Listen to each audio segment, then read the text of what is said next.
Anyway, okay. Game to start. We get knight f3 plating move number 1. Let's see what we got. Okay.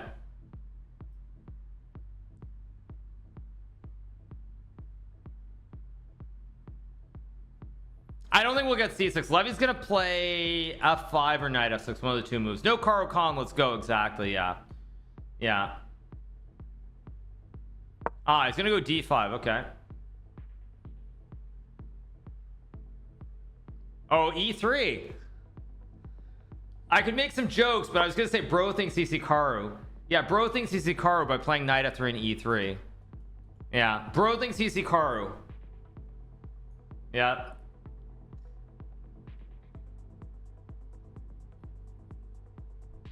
Bro is not him. Yes. Knight f6 will get c4. Actually, have I told you guys, when I was in Morocco, it was kind of weird. Like, when I was in Morocco, people couldn't tell the difference. They thought I was Chinese. It was kind of awkward, actually. Kind of awkward in Morocco. Yeah. Ooh, Levy takes. He's gonna play. Levy wants to play QGA against the 2280. I mean, I guess Levy's happy to draw because he's probably gaining points. I guess he's gaining points, so he doesn't care if he draws now. Yeah, he probably doesn't care if he draws the game now.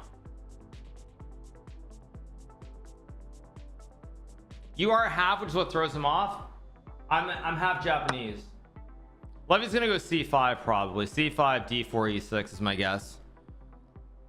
I'm surprised Levy wants to play QGA, honestly, jokes aside, against someone lower rated, but he probably, Levy figures he just draws the rest, he'll still gain points, so who cares.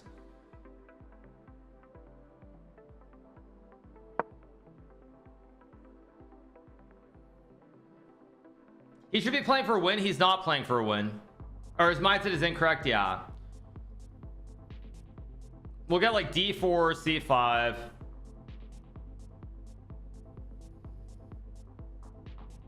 But I mean, it really depends if the guy's gonna trade the queens or not. That's what it depends. Yeah.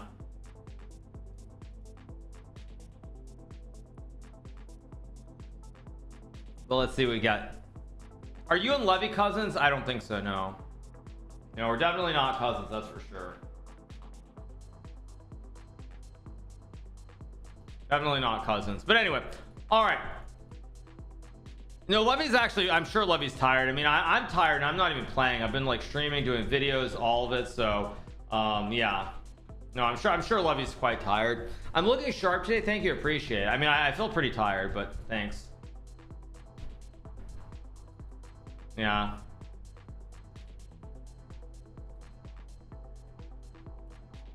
But yeah.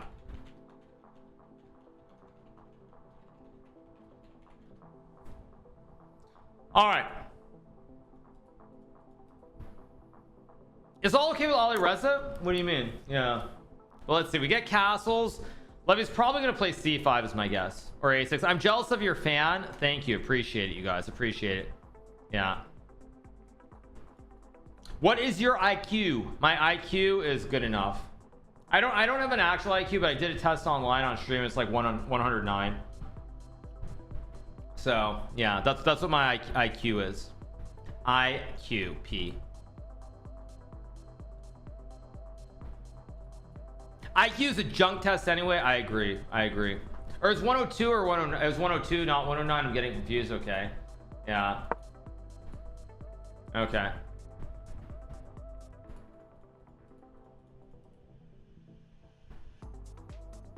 I mean, we're gonna get d4, and then I assume Levy's gonna play c5. He might try to play b5, but it's a little bit dubious.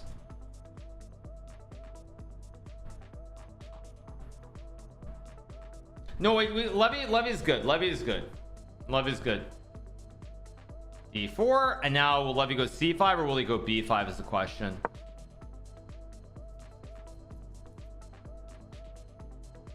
This could be a very boring game too. I wouldn't be shocked if Levy tries to make a quick draw in this game, actually, but I hope not. That's what we hope. We hope we don't get that, but I don't know. Why does white have an advantage? White doesn't have an advantage. It's just standard theory. It's all very normal. Yeah.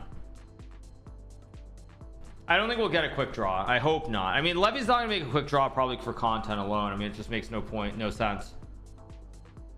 Thank you so much to Udon two for the sub. Thank you so much to Udon Tuntu for the sub. Appreciate it. You know, the problem is Levy has to play c5 here. I think all the other lines are a little bit dubious. b5 is maybe okay, but a little bit dubious. Pragnanan, ha ha ha ha. Exactly. Do I watch the tour day doping? No, I don't watch the tour day doping, but thank you. Someone asked that earlier. Thank you so much to Chess Lover for the sub. Thank you so much to Chess Lover. Thank you for the sub. Appreciate it. So we're underway. 12 minutes into the game. Let's see what we get here.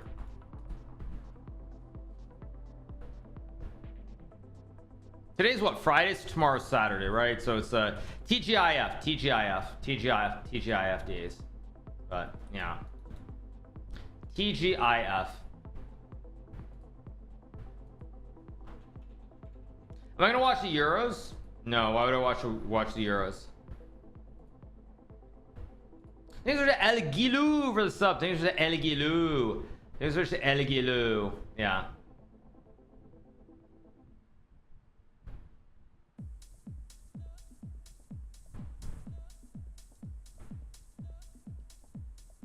So, all right, let's keep going.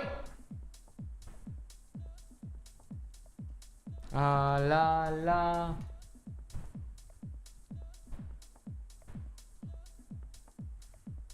All right. Can I see something? See what exactly? See what?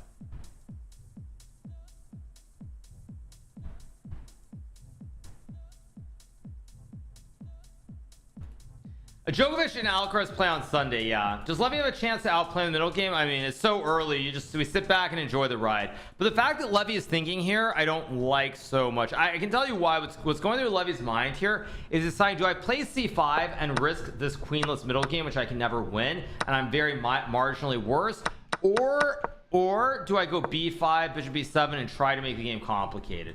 That's a big question. So. Yeah, I expect c5. It's just a question of, does he want to allow the middle game, which is draw, or is he going to play b5 to try and keep the game going? Have I met Ghost? Who is Ghost? Ghost who? Casper? I don't know who Ghost is. I mean, b5 is a little bit dubious. Levy's on 3.5 out of 4, so honestly, if I were him, I would play c5 and just like, I would go c5 here and just like, if you draw, you draw, but I mean, he's still gaining points. He's still gaining points with a draw. I would not go crazy here. b5 is very slightly dubious. Ghost sponsor? I don't know who Ghost is. Yeah, I don't know. Sorry. If he loses, he will have ruined a lot of the progress he made. A loss here, and I think he will have erased two of the wins. So, I mean, he'll still be gaining points even if he loses, but it would be really unfortunate. But let's see.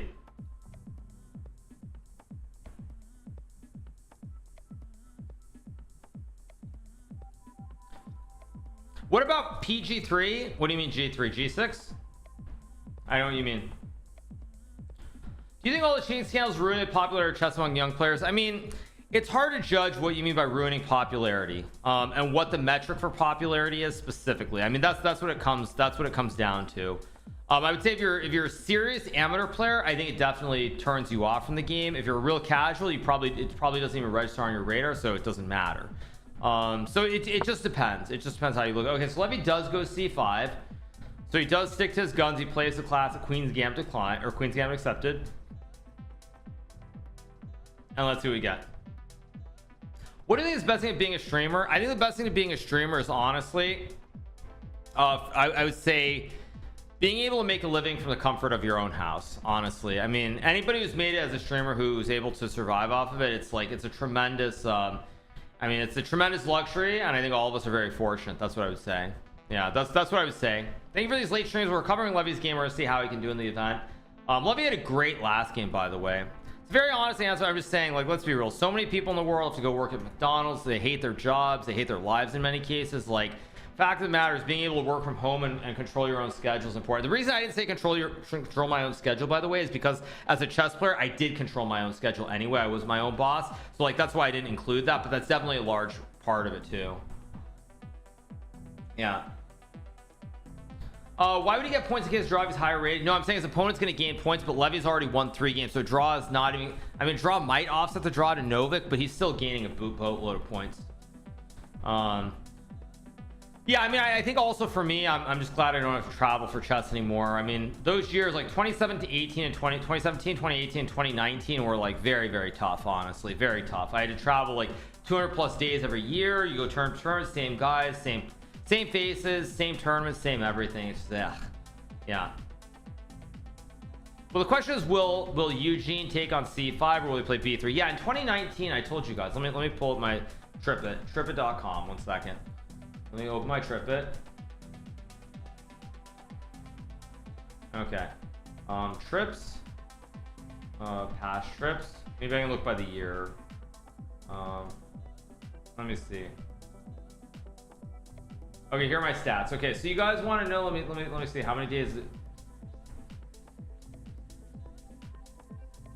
Oh my God, this is horrible. Oh geez.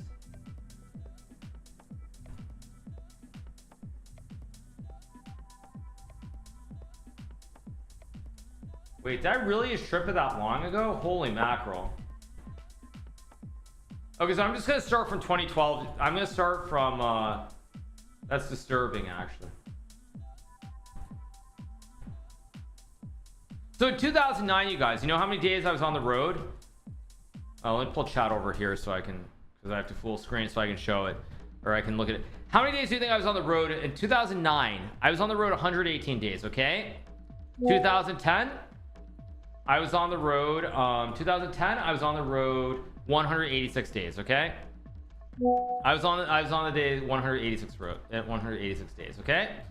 So I was on the road 186 days in 2010. Okay, you guys following?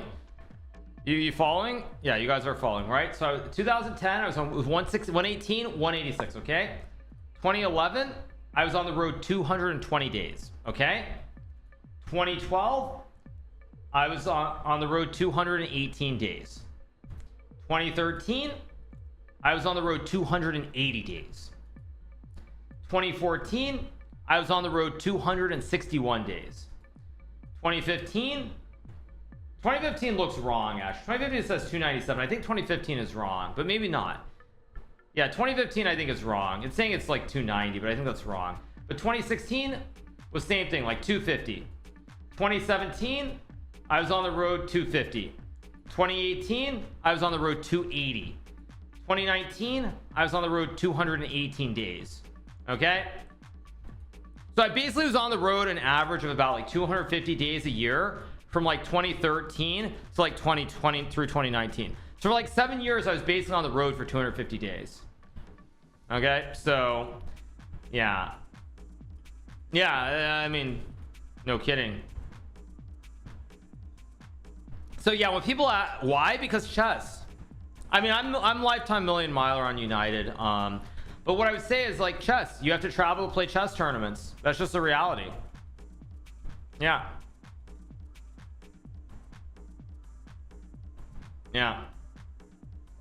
Stop jiggling my pectoral muscles. Yeah, I mean, if the fan's too much, I'll turn the fan down in a second. Yeah, I said 1 million miles lifetime. Yeah, I've flown over 1 million miles on United. So if you guys see me in the lounge at an airport, like, you'll know why. Yeah, but yeah, so anyway, to answer your question, you guys, like, I just traveled so much, so much. Who funded you? I mean, mostly it was me. But yeah, so anyway, that's basically what I would say, is that at the end of the day, yeah, it was a lot. The question is, will Levy's opponent play e4? E4 is a very, very sharp line here. If his opponent is well prepared, he probably will play e4. But yeah, so that's why when people think like playing chess, no, I mean, in most cases, like, it was reimbursed or it was like through something, but like, it's just a reality. Yeah, I traveled a lot. Yeah, I mean, it's just like, it's too much. So like, and I don't think I've traveled even 200 days in the last 5 years. I should actually check. Let's see.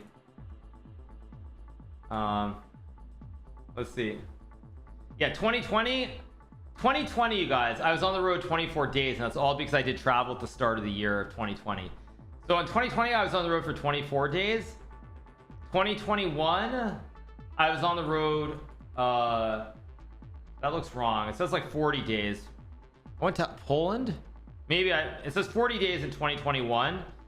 2022 is like 70 days. 2023, yeah, nothing. Yeah, very little. Yep. 2024 I've actually been on the road a fair amount though. Like this year I've been on the road 95 days. Yeah, so like I basically in the last 5 years I've traveled essentially like a year and a half of what I did back then. So yeah, 2020 I traveled at the very beginning of the year in January. You guys probably don't remember, but I went to the island of Kauai in Hawaii in February.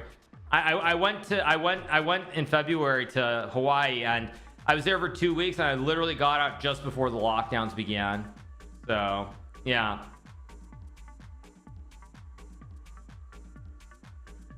Okay, Eugene plays e4. So Eugene Levy plays e4. Let's see what Levy Rosman's or Eugene Eugene Yu plays e4. Sorry, Eugene Levy, by the way, is a great actor, unlike Levy Rosman. We have e4 played here. Let's see what we get in this game. What's the biggest price of the tournament winner? I don't know. Yeah, Yu is going to lose. Yes, we'll see. Yeah, sorry, I had a Biden moment. but anyway, that's that. So okay, let's see what we get here after e4. Those are some disgusting stats, so they are. Yes. Yeah. Okay, let's see what we get here from Levy. I think takes in knight d7 is supposed to be the correct. There's some rookie 1 bishop d5 that I vaguely recall. There's some really sharp line in here that I vaguely recall. Can you take e4? I don't believe that you're supposed to be able to. Takes rookie 1. I think this is bad. Maybe there. Oh, computer says c4. I think taking the pawn is considered a little bit dubious.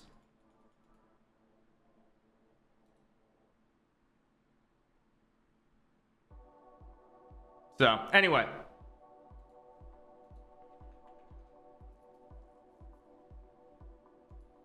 I say sharp meaning there's a big imbalance. Levy will have to grab a pawn or do something in the center of the board. It's a very provocative approach from his opponent. Wow, Levy takes, or no, he takes d4. I thought Levy took e4 for a second. So we'll get knight d4 and knight d7 or knight c6 are the 2 moves here. Levy will have to play one of these 2 moves, knight to one of these squares.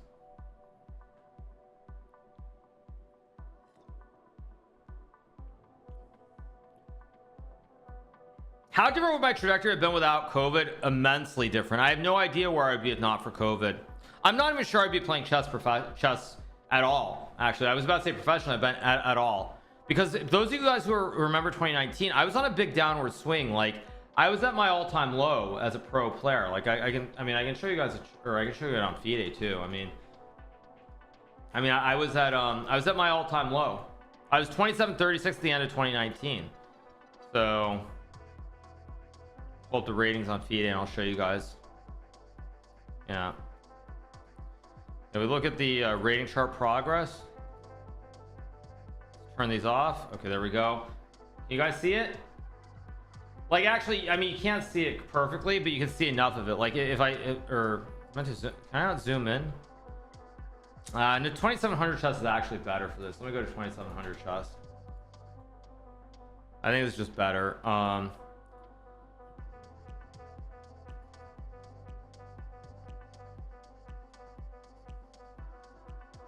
Like this is a perfect chart, you guys. See this chart? This says it all. I think you guys can see this.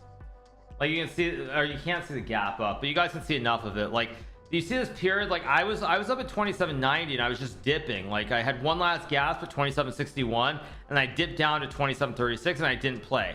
I mean, I was already down to like almost number 20. I was 22 in the world in December of 2019. I was number 22 in the world here.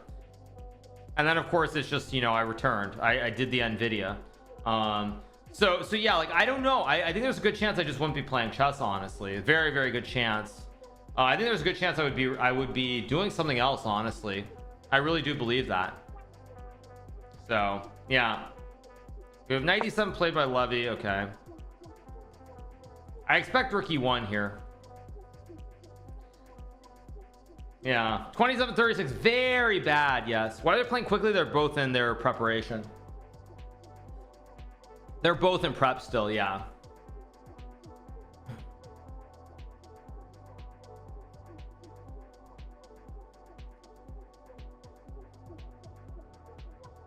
Still theory. Yeah, I've looked at this exact position. It's crazy how COVID had some huge impact for people, some very bad and some very good. Yes, that's true. I mean, I'm probably one of the lucky ones. I'm one of like the 5% of people who actually benefited tremendously. So I'm one of those, like one of the very lucky ones. I mean, I think I honestly would say, like, I think 5% of the, i.e. the super rich, did very, very well during the pandemic. But I think for the vast majority, like 90% of people, it was terrible. And I'm in that other 5% where it was amazing. That's what I would say. Yeah. I believe the correct line here that I remember is rookie 195. I think this is the correct line. Yeah, this is the correct line. That's what the computer recommends.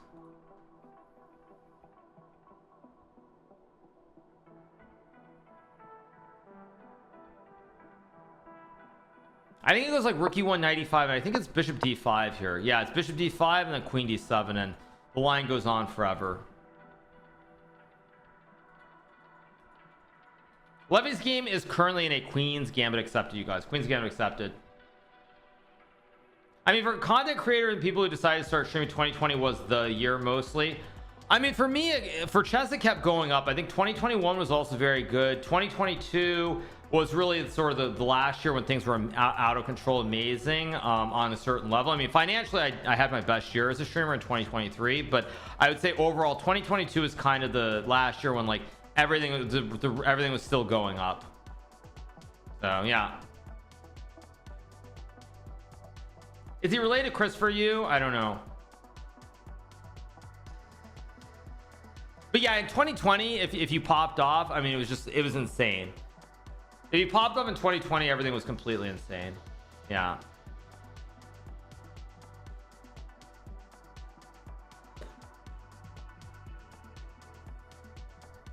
I kind of miss the COVID times watching tons of hours of you playing chess. I mean, that was a wild period. That was a wild period looking back. Yeah. Yeah.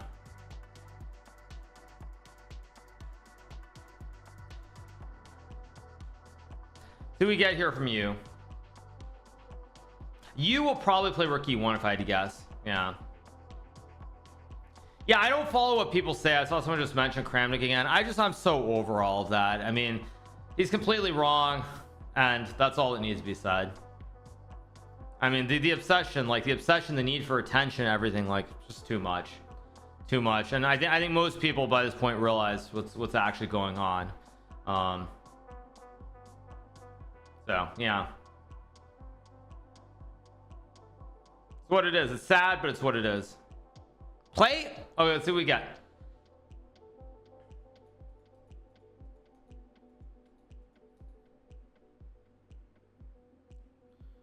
Saturday night.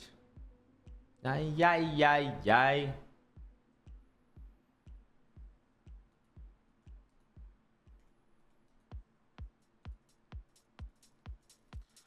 Rookie 1 is the main move here. It's what I expect. No, it's just it's all about attention, which is why I'm just ignoring it. Just ignoring it at this point. It's all about attention. The need for attention. Night. Saturday night. Probably rookie 1 or bishop e3. One of these tunes will be played. I'm kind of surprised that Yu is thinking here though, because he should still be in theory. I think it's rookie 195, and then you have bishop f4, you go bishop d5. One of these two moves. Let's see what we get.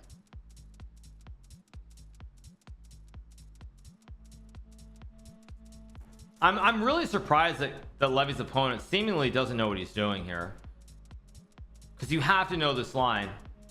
Rookie 1 knight c5 bishop c2 is also a line. Okay.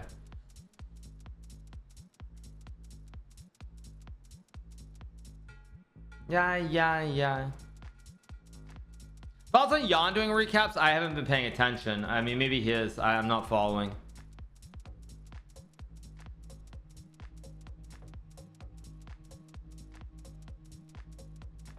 Okay, Levy's, or not Levy, sorry. Eugene is deep in the tank. Let's do some puzzles while we wait. It's puzzles time. Alright. Saturday night. Alright.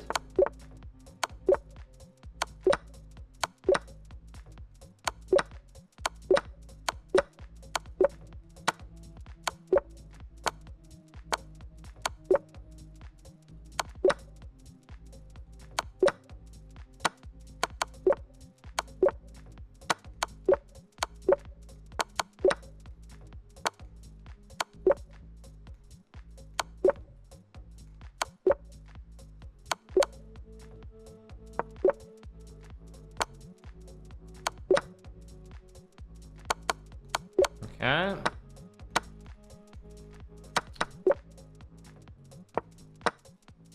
Takes is good. That's good. Free rook. That's good. Checkmate. Check and mate.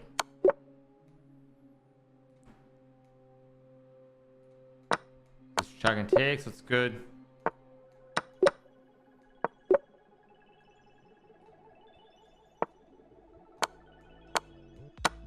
There we go.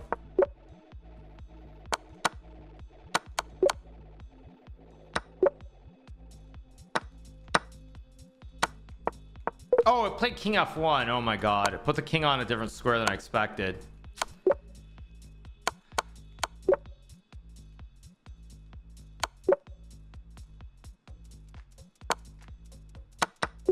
That's so bad.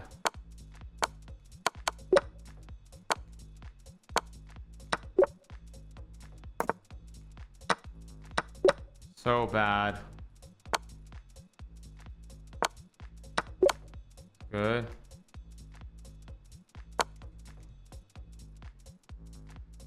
I mean, this is insane. It's here. You're supposed to make a draw there, really?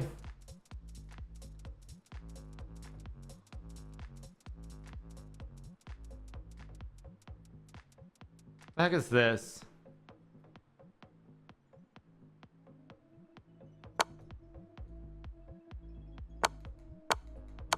Okay, ridiculous.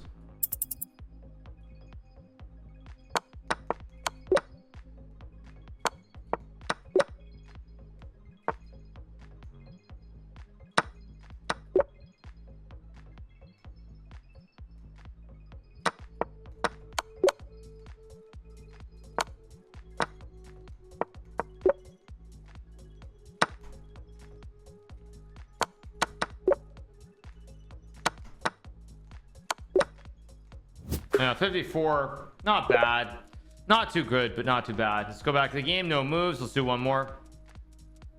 54 was surprisingly good, all things considered. Oh, what's that? Oh, I thought it would play a different move. Let's start over.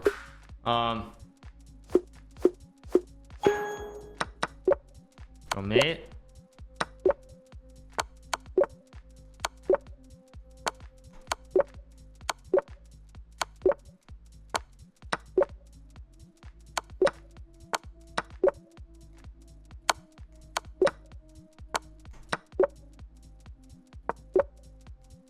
Mate.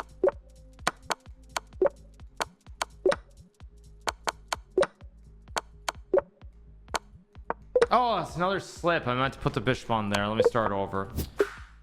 Please keep doing late streams. Levy's game with no moves. Oh, I'm on the wrong scene, of course.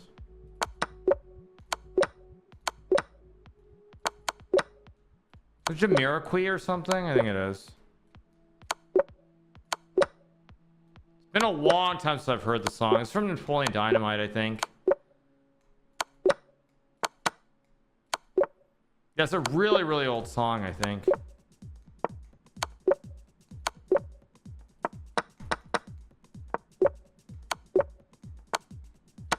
When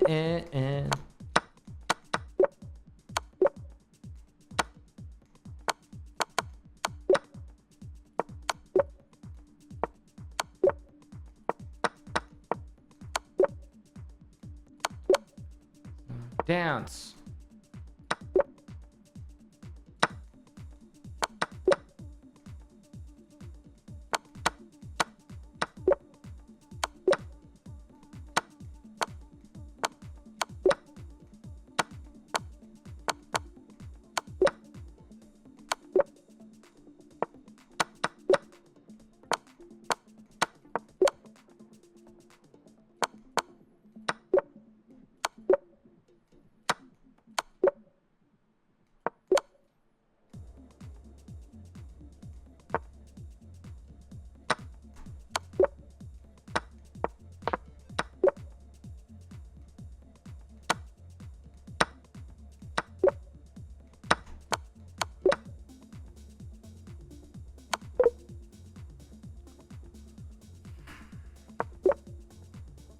Oh, I've seen this puzzle too. What is this one? I had this puzzle earlier.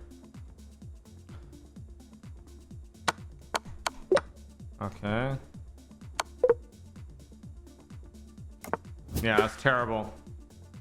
Yeah, it's so bad. I'll do one more since we still don't have a move in Levy's game. One more. Very addictive once you get going with Puzzle Rush. I don't like doing it, but it gets very addictive. Gotta get better than a 56. That's my goal. 57's the goal.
Is that Queen A5? I guess it was.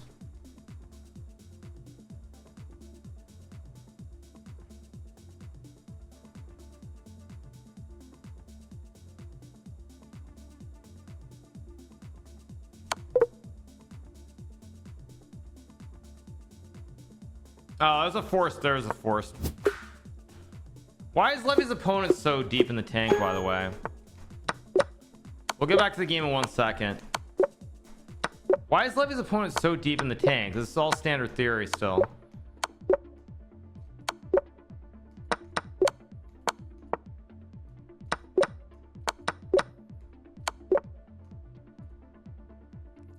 Like is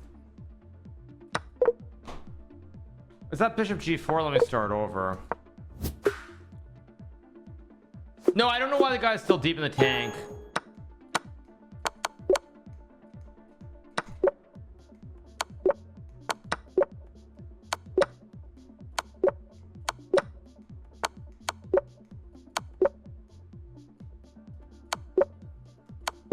One second, we'll get back to the game after this puzzle rush.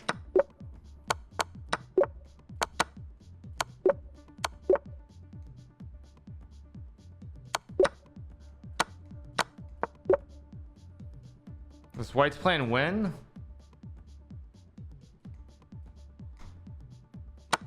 I mean, okay, that's just a weird puzzle. This takes and takes.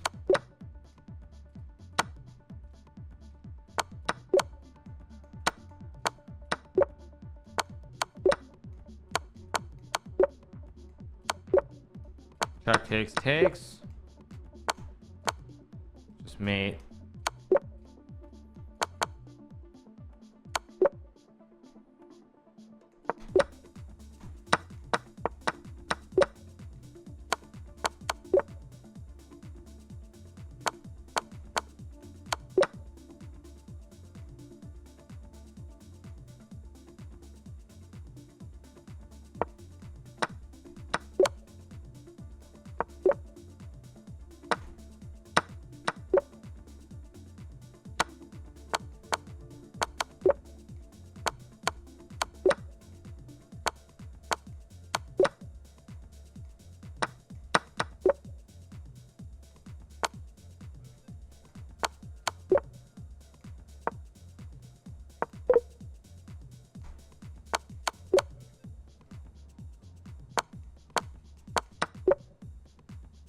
What is this? Knight G6. Oh my gosh.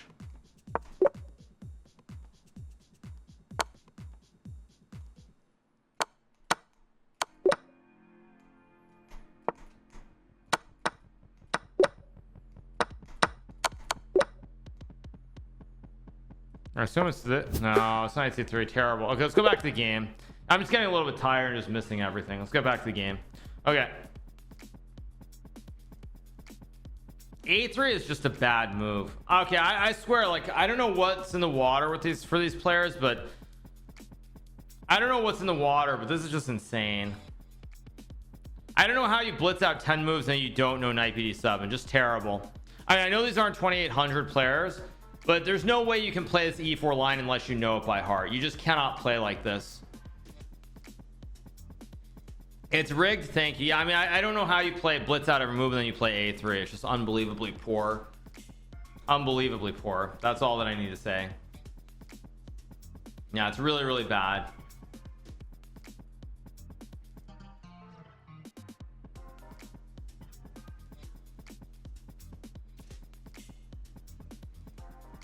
Oh, let's see.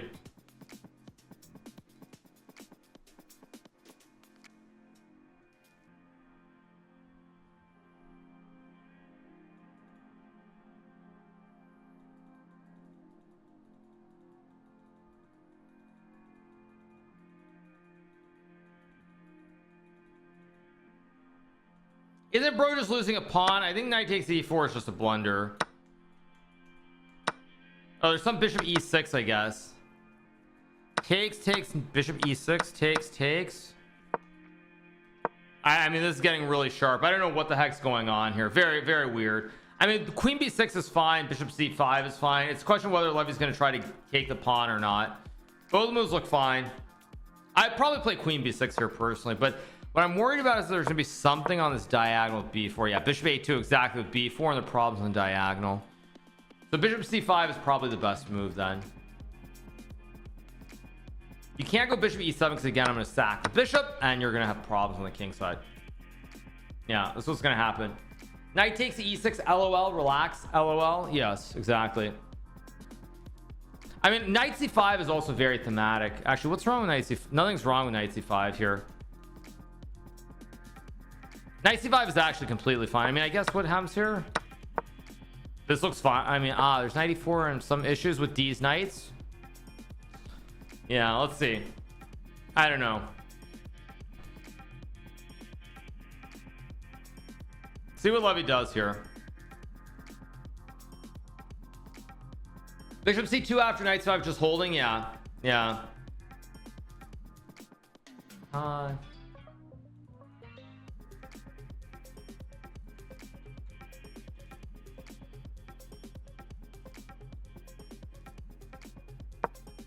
okay, it goes knight c5, which is what I kind of expected. Very logical move here. So we'll get e5, takes, and something like this, and see what we get. Yeah, I think we'll get e5 here. That's what I expect. Levy playing for a win. I mean, it's kind of on his opponent because he's the white pieces, but we'll see. Yeah.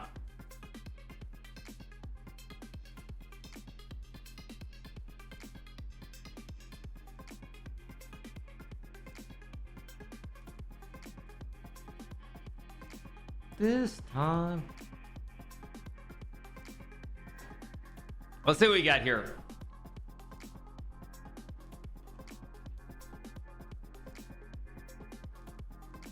What titles did I claim for GM? I had IM before GM. I was an IM before I was a GM. So yeah. I was an IM before GM and then an FM before that. But yeah.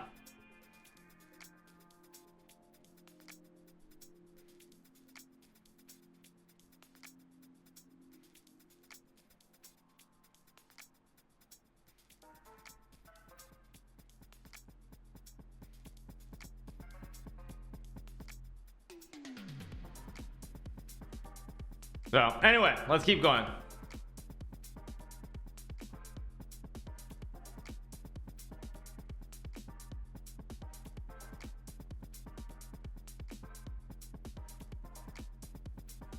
He should rapidly castle if he can. I mean, I expect e5 to be played here. Anything else and white's in trouble. I mean, f3 is playable maybe, but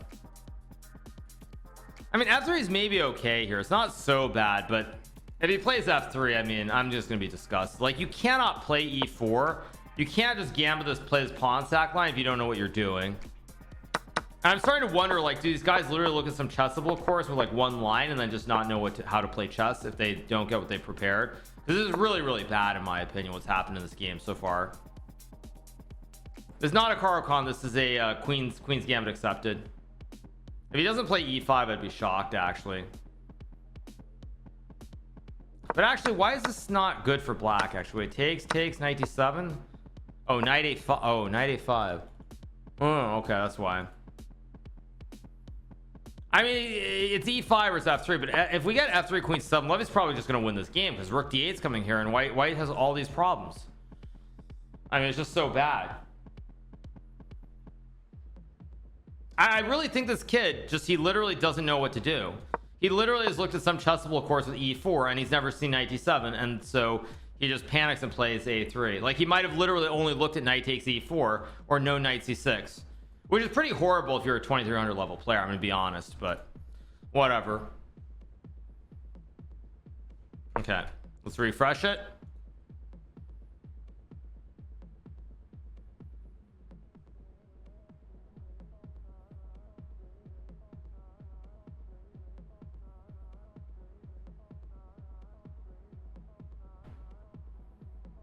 Yeah, I really don't understand a3 at all, by the way. It's just a very strange move to me.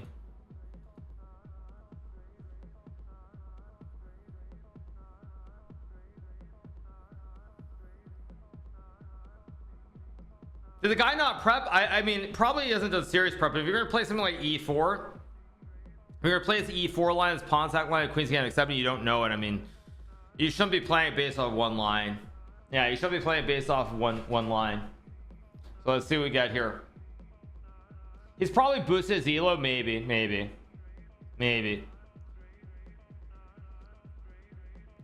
The worst part about Doctor's disrespect stuff is we'll never get another speed run. Not related to that, you won't. We have a couple of videos which we will release eventually because there were 3 videos, but yeah, it is what it is. He mouse flipped in real life. I doubt that. Somehow I doubt that.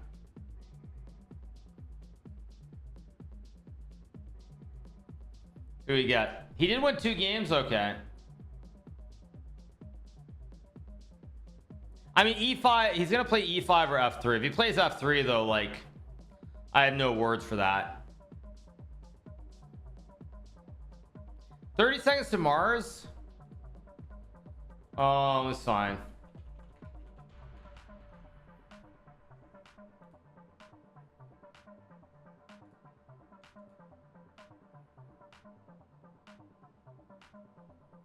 This is what you want?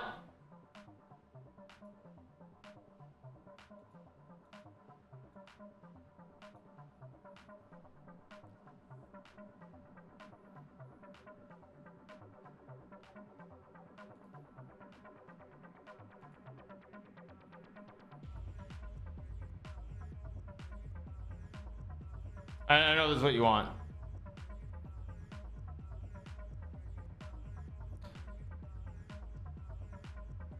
There's no Eminem string. We're not doing that. Yeah, we're not doing that.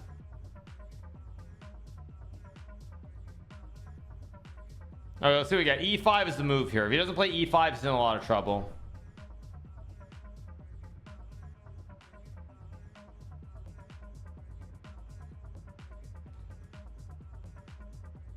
I just played a new Eminem album, not on this stream, no.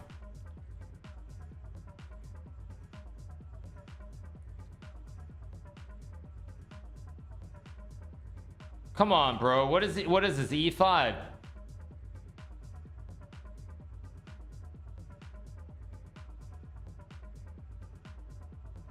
I mean, you think white's gonna play F3? I mean, geez, this is so ridiculous.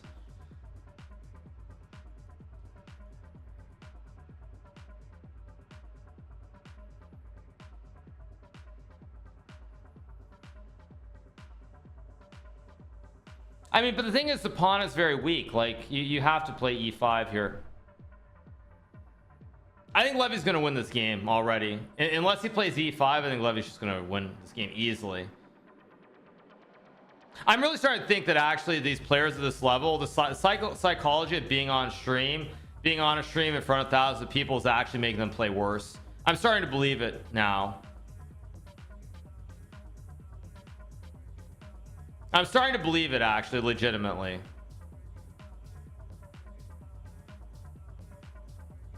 You believe it? Maybe. I mean, they can obviously refuse to be on stream if they want to. That's their right, but they obviously don't say no. Yeah, they can say no. I mean, the difference is people at my level, everyone's used to being on cam. Everyone's used to it because all the top tournaments have it. Like people at my level, they're all used to it, but that's at my level.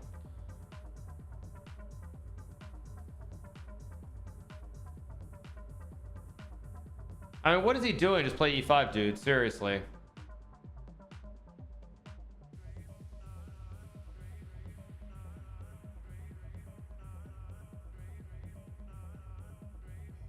Maybe they know they're going to be criticized by me. I mean, you got to have a stronger mental than that. Like, come on, be real.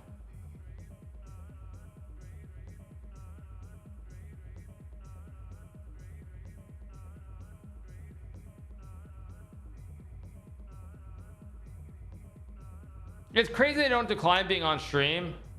Yeah, I kind of agree actually, but whatever.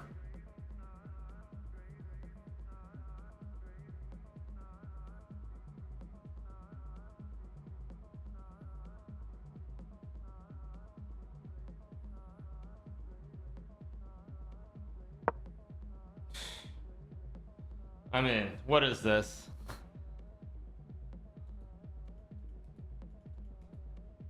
Now Queen C7 and Levy's gonna win the game.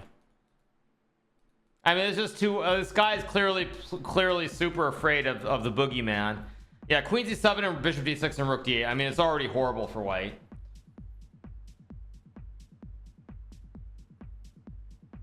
Yeah. I mean, I think mostly it's being on stream. I think these guys are on stream and they're just like, I think it's they're on stream and they can't handle it. So psychologically, it affects them badly.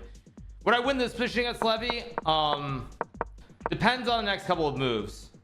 I mean, I still think I probably would win this most time. Well, maybe not, because if I were playing Levy, he would trade the knight for the bishop. Well, but it's not actually so great for black. There's bishop E3 and pressure on A5. So maybe not. I probably would win this position, yeah. No, I mean, they should just say no to being on. They should just say no to being on stream if it's going to affect them like this. That's what they should do, obviously. If I weren't in their position, would I decline? I mean, if you know that you're going to play worse because of it, then yes, you should absolutely say yes, 100%. 100% you should say no. But I think people are worried that it's like, you know, if they say no, people are gonna be like, oh, but you said no. They're worried about like the social, like that people like in social media or other things are gonna be like, they're gonna call them names and say, you know, what a chicken they are and all these other things. So that's probably why they don't say no, because they're worried that like social media is like, oh man, you know, look at this guy, he's so afraid he can't play on stream or all this other nonsense. So peer pressure, yeah. I mean, no joke, that's probably true. It's not an opportunity to get visibility. Let's not pretend, you guys. Even if these guys beat Levy, they get nothing out of it. Let's not pretend. I mean, let's not pretend they get anything out of it. They get nothing out of it. I mean, it was like Faustino Oro, maybe. It was like a kid who's very young, maybe. But yeah, like, no, be serious. I think Levy's gonna take and play like bishop d6 and just castle. He'll do that, or he'll play queen b6. Maybe was queen b6 bad? d8, queen e2. Yeah. Okay.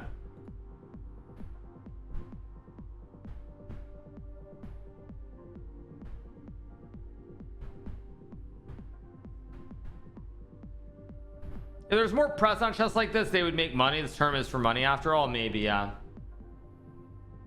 I heard request Levy to share the stream revenue or the match he wants to stream the game. Yeah, I don't think that's how it works. The only people who could say that is like the organizers. They could say that. But I think organizers also aren't aware of how much money you can make from ad revenue off of like 6 hours of having 15K plus concurrence like Botaz does. I think advertisers are the organizers are wildly out of touch with such things. But anyway, we have 3. Let's see what Levy does here. Bishop d6, queen 7, or queen b6. So, all right, waiting for a move. What sound? The song? Oh, sorry, I didn't change the playlist back. Let me change it back. No, that's not it.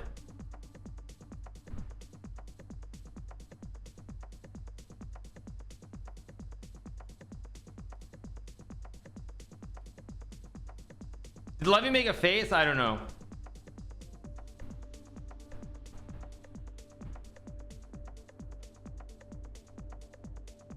What's wrong?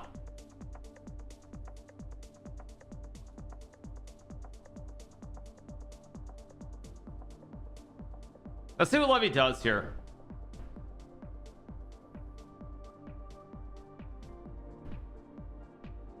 Oh no, some other player came from the edge of the camera. Ah, okay. You skip Abba but land on Bella Porch. I thought I knew you. What's wrong with Bella Porch? Tanya's on 0.5/4. I mean, Tanya is. Oh, is Tani in the other group? Is he in IMD? Tani.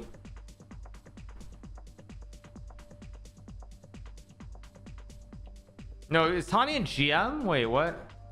Oh, he's in GMB. Oh, Liam Putnam also playing, but Tani 0.5/4.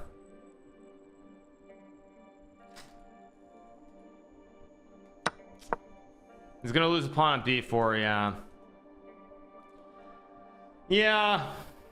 I mean, Tani's someone who also, that's why you'd be very careful with kids when you overhype them, because he's a good player, but he was really overhyped, and I think the pressure probably got to him a little bit. Like, Tani was definitely hyped up as like he was going to be like a really strong player, like a GM plus, and I mean, he's a good player, but definitely like the chances of him becoming like a super GM are pretty much gone at this point.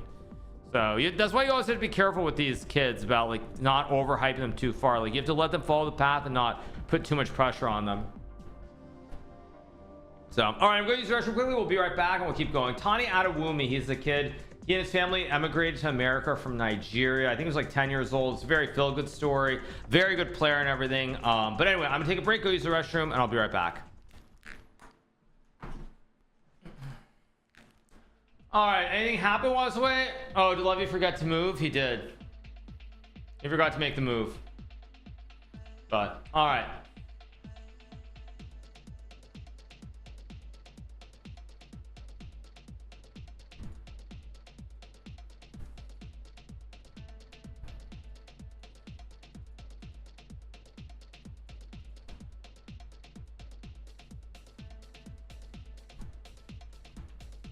Why is that such a bad move? I think mainly because black can play like bishop d6 and queen c7.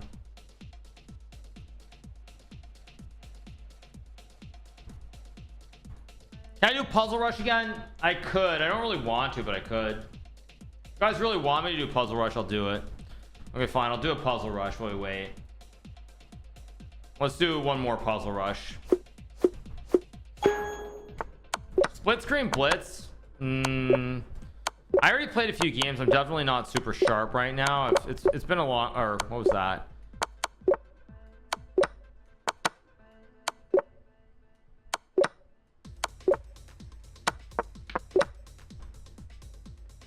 Wait, what's that? Mate? Okay. That was like a weird double mate, by the way.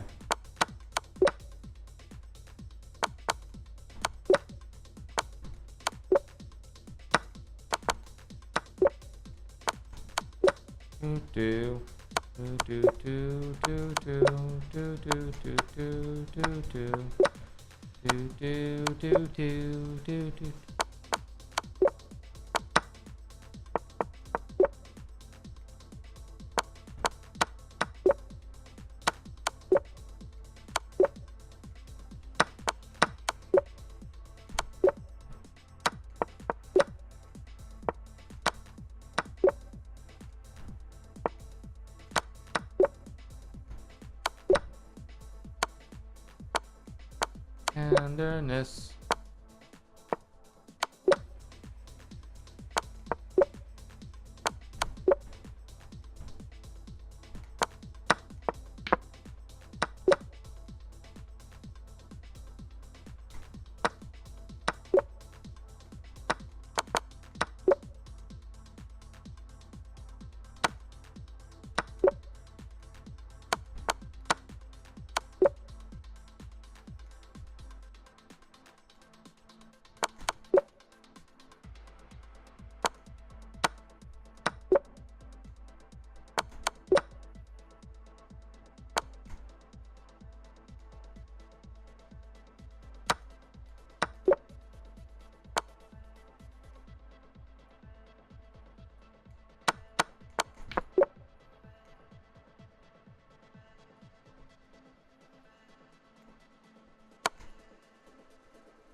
It's rook f2. What am I doing? That's so dumb.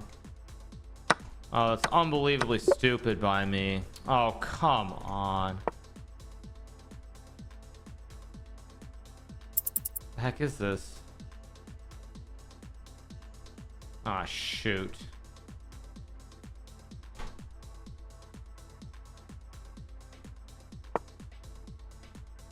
What is this? Oh my god, that was impossible.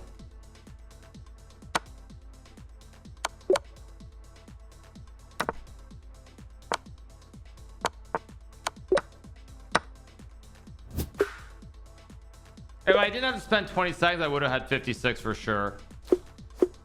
One last one.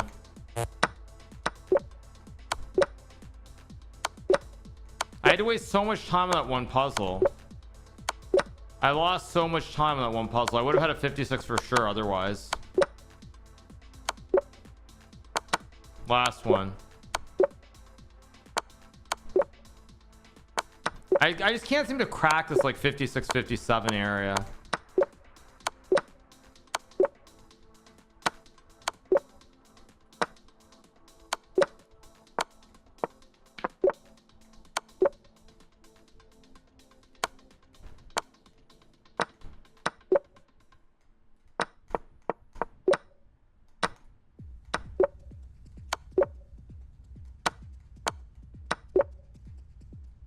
What is this?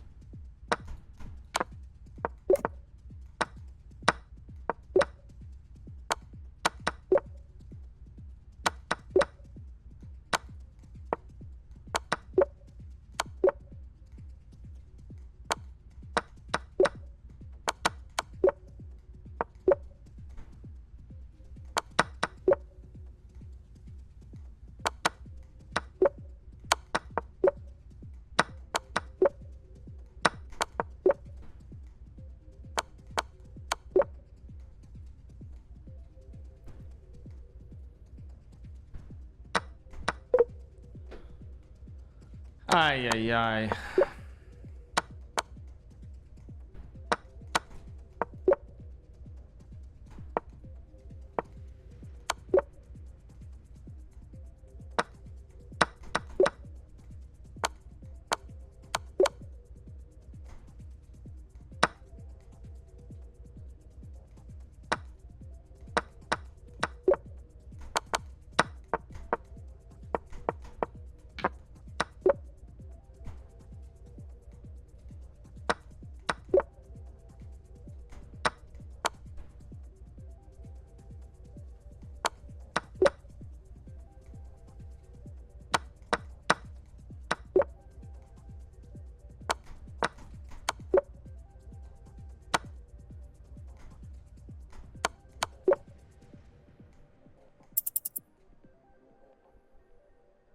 Now you 7 h6.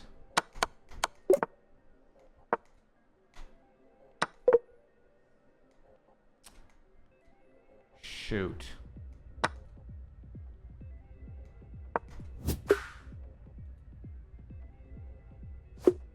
Too slow at the end. Levy didn't move yet, did he? No, no moves yet. Last one. I want to get to a 58 before I stop. That's why I keep going.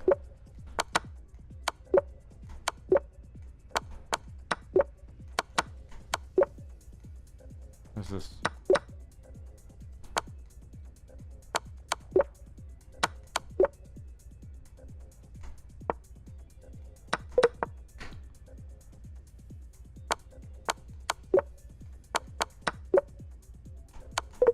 Yeah, I'm just losing my mind. One more.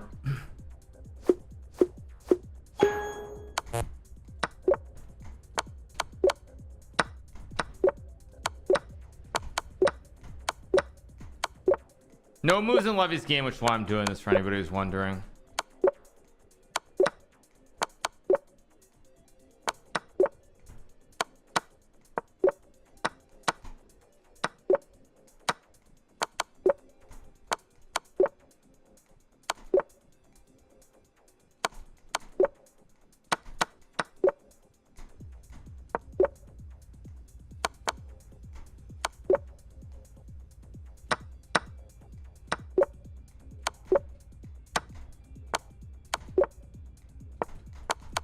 No moves still in Levy's game, by the way. What is this?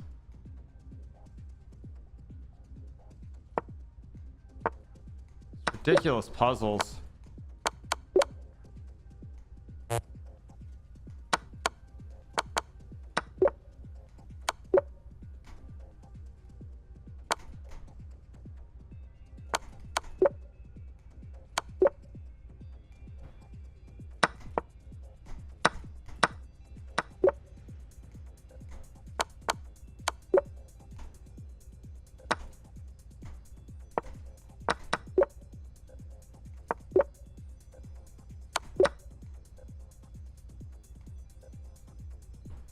There's some kind of mate. Where's a mate?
Oh, shoot.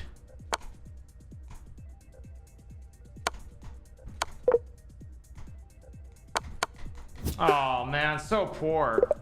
So poor. All right, let's get back to the game. Levy played queen b6. Okay, I expect this. I think we'll get bishop e3 here, although actually this is dangerous because now there's bishop c5. I mean, maybe white's okay here, but that's actually quite dangerous. There's no way he's gonna go bishop a2 allowing e5 and tricks. No way. One more train voice. One more boys. One more.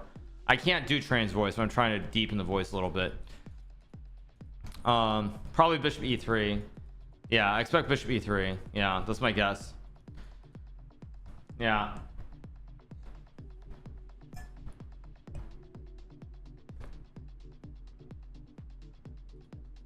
I think bishop e3 is what we'll get, but there's no way he's gonna walk into e5. There's just no way. I think there's no way, but maybe he will. Like, actually, what's the move after rook d8?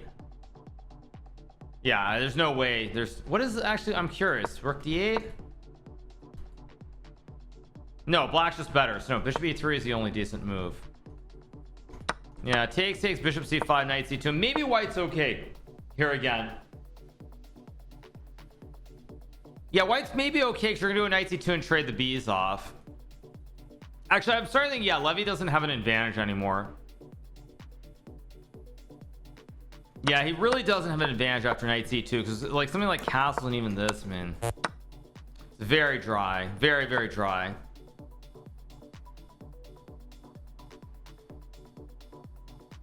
Yeah. I mean, so we got takes. I'll refresh. We're gonna get queen b3 in a second. Yeah, queen b3, bishop c5, knight e2, castles. I mean, I think this is good. I think this is definitely trending towards a draw pretty soon, is my guess. I think this is trending towards a draw. My hair is looking strong today. Yeah, thank you.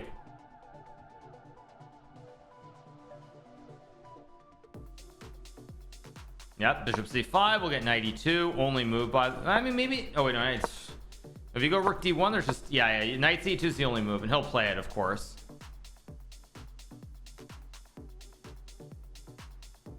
Yeah, this is trending towards a draw, though, after knight c2. Knight c2 is the only move, by the way. Yeah, only move. And he should play it. This is a move that if he doesn't play this move in like 30 seconds, I'll be annoyed. Maybe not 30 seconds, but inside of 5 minutes for sure. Yeah, I'm gonna get more water, but if he doesn't play knight c2 very fast, then like what to say? All right, as expected. Yeah, knight c2. I mean, again, only move, or knight c2. Yeah, knight c2. Yeah, I said knight c2 because this is what you would really need in a perfect world. Is like this would be a double we almost got a rarest move in chess, right? Because this would be a double disambiguation, right? Like right here, if you get this position, or wait, no, sorry, you would need this. You need this one. Wait, which knight is double disambiguated? No, which knight is double disambiguated? The c3 knight is double disambiguated here. No, but it's not. It's knight 3-2. It's not a double disambiguated knight. But anyway, whatever. Let's focus on the game because he goes knight ce2, so we don't get the double disambiguated knight move, but it's still good enough. Yeah. So I assume we'll get castles from Levy here. I don't really see any other logical move except maybe e5.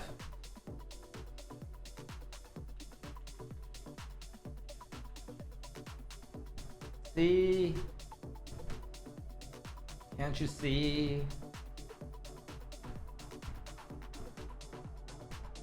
Yeah, I think I'm gonna make a bold prediction, you guys. I don't think it's gonna be a long game. I think this game is gonna be a draw, and I don't think it's gonna be a super long game if I had to guess. That's my prediction here. You laugh every time I say what? Every time I say what? I know what you mean.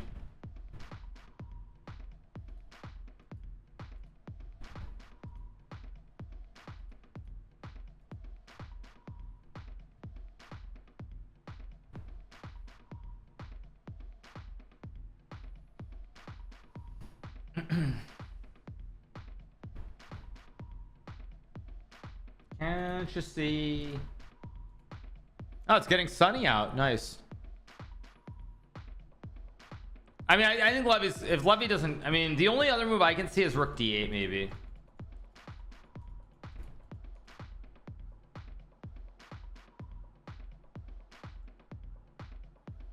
Yeah, I think rook d8 is the only other move that I see. Maybe castles, but that's insane actually. So rook c1. Yeah.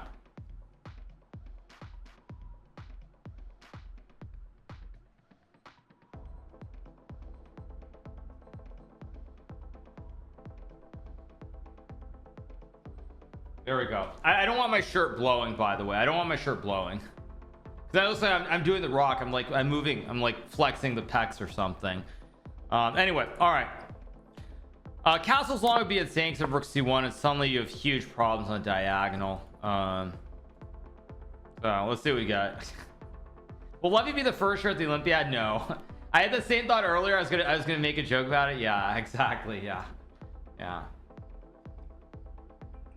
I do wonder how much these glasses are worth, by the way, that I have or that I'm using. I have like six bears of these. I don't know if you guys can see it, but there's actually like I signed them right there. I don't know if you guys can see. You guys see the signature? You can see the signature kind of, right? Yeah. No, I mean these are like special glass. I got them when I did my collaboration with Stella Artois. So they're like one of a kind. They just don't exist. Yeah. I have like 8 of these because those of you guys who were around in 2020, I did a sponsor stream with them where we tried to set a record for most bullet games 1 and 2 hours. Yeah. Can I buy it? I mean, I just mean no, you can't buy it. That's the thing. He plays Rook D8. Okay, so Rook D8, but yeah, I was wondering if the computer does say Rook C1. I was wondering if you could get away with this, like Rook D4 and Queen C3. I mean, I guess actually see. This is probably good for white, but I don't really expect it to be played. I think there's a very high chance we just get Knight C. Oh, Knight C2 loses to Rook D2. Actually, wait. Aha, not so simple.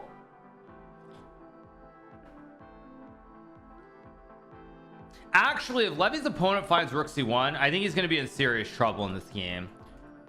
If his opponent finds this idea with Queen C3, he's going to be in a lot of trouble here, I think, in the long run.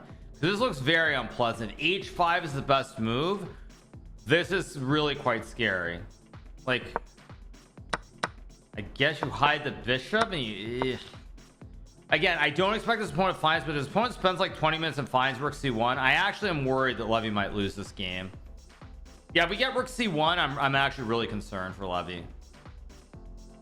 But I think Queen C3 is much more human because if castles, then you have B4. So Queen C3 is much more human than Rook C1. Like after this, what, E5? But you've got Rook D2 though. Knight C1, Rook FD. I mean, yeah, unclear. I think Queen C3 is going to be played though. If you were to ask me, I expect Queen C3.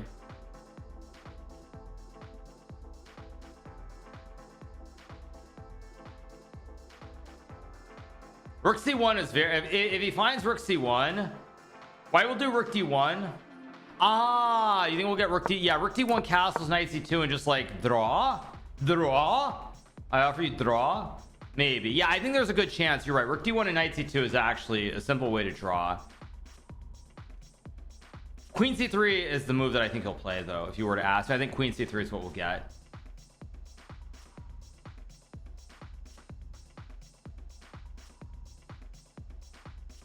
That's my prediction. Queen C3.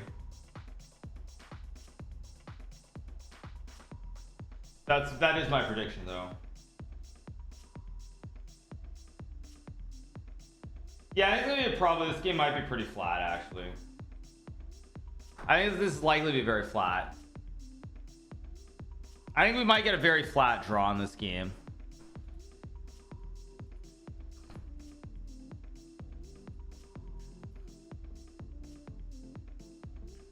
Is my music on a playlist? It is. There we go. Draw is fine for Levy, yeah.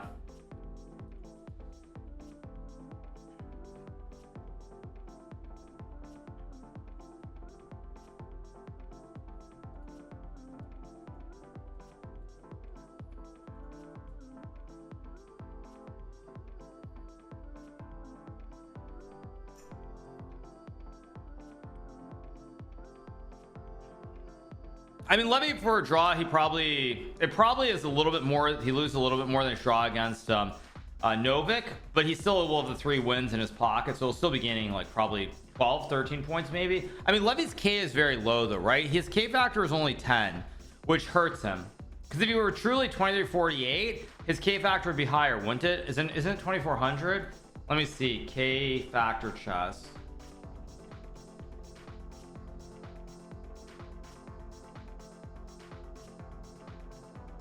K equals 20 as long as the player's rating is under 2400. So see, Levy gets cucked here a little bit. If Levy's rating were, if he had never been over 2400, his K factor would be 20 and he could gain a lot more points, but his K factor is 10. Biden's having an urgent speech right now. Wait, what? Yeah.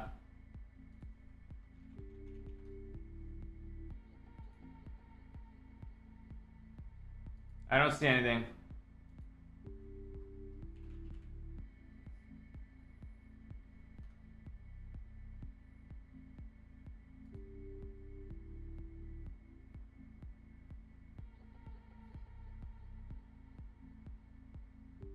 Yeah, I don't see anything. Yeah, K factor's off the peak rating.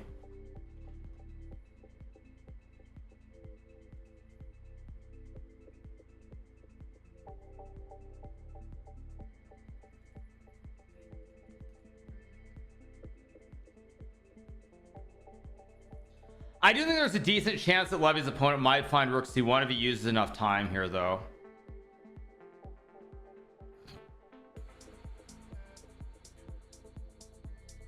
I think if he used a bit of time, I mean, because if as long as you see this, see rook see queen c7 at the end of this line, as long as you see this and you see rook f d1, I mean, it looks no, but he plays rook d1 to draw. Okay, yeah, he didn't think long enough. If he had spent like 15-20 minutes, I think he would have played rook c1, but he plays rook d1, so now the danger is gone. Levy's gonna castle, and this is just this is headed right for a draw after knight c2. I think it's gonna be a very boring draw, actually. Although if anybody's better here, like you get to this position, it probably is white with these nuts, with these knights, and the pawn structure. And if anybody's better here, it is white because of the pawn structure and the two knights. Anyway, all right. So yeah. So castle's knight c2, and it's probably going to be a draw. Okay. Very funny. Ha ha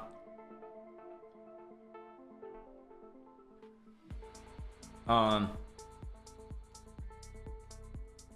Sometimes I forget. If I say it too many times too quickly, I get tongue-tied. But anyway, okay. So let's see what we get. I expect castles by Levy here. Any other move makes no sense other than the e5. But e5 makes no sense either. I mean, this guy's lower rated. Yeah, I mean, Levy would like to win, but a draw is fine. He's winning the tournament. He's gaining points. I mean.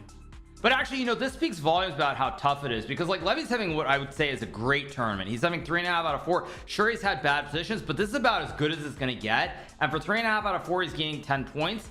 And if he slips on a banana peel and loses one game, that erases all of the points that he gained, which is why when I talk about the context of Levy becoming a grandmaster, the points is much harder than the norms.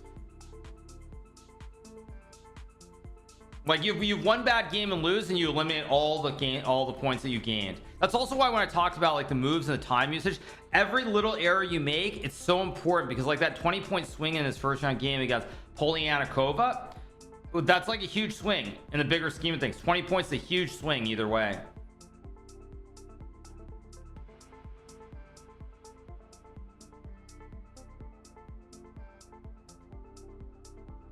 Oh, anyway.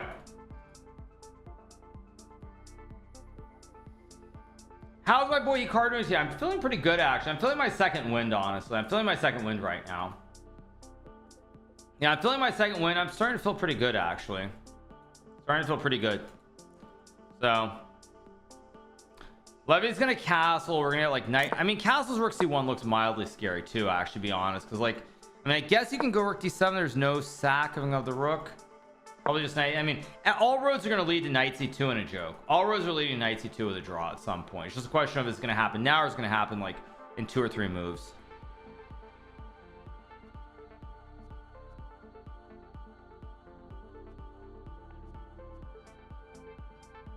He can gain points online. No, he cannot. That streamer, thank you so much. Appreciate it. Thank you so much, Suzuki. Appreciate it. Thank you. Thank you.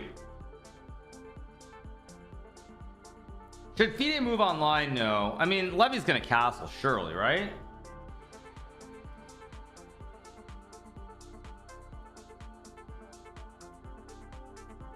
I could see something like this and e5 knight f5, something like this. But this is actually apparently very bad for black. As long as Levy plays like 2 or 3 good moves, it'll be a draw. If he makes one wrong move, he slips on the banana peel, he might end up in trouble. No. No.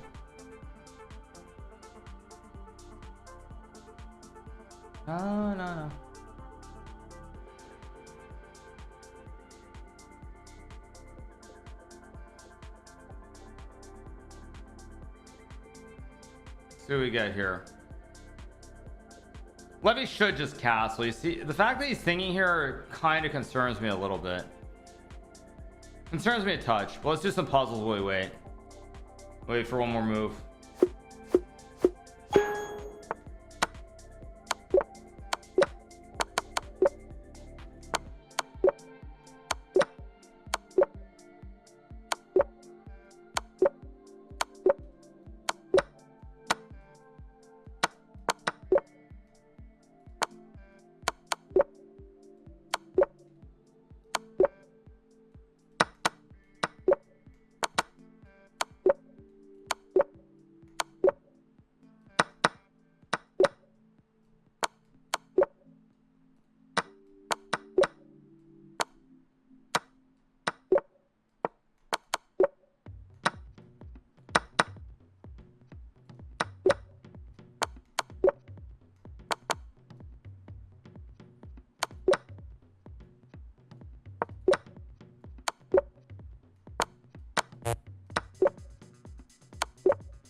I don't know what this is.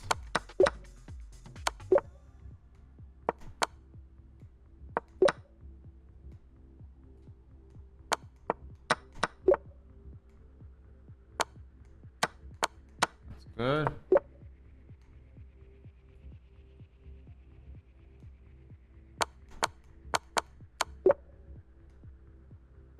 Wait, where's the mate?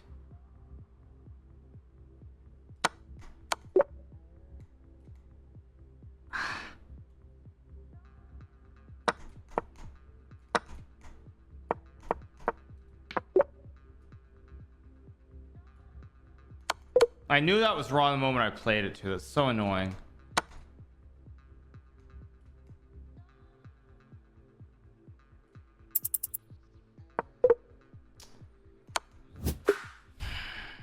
I had a chance if I hadn't got that one wrong. One more, we wait for Levy's move. Levy has not moved yet.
I played that move too fast.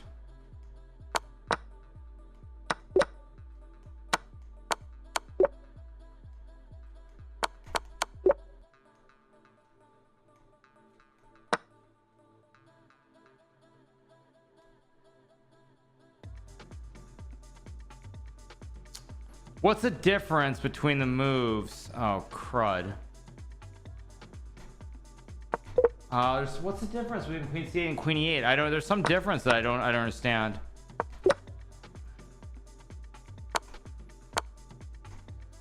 There's some difference between the moves, but I don't know what it is.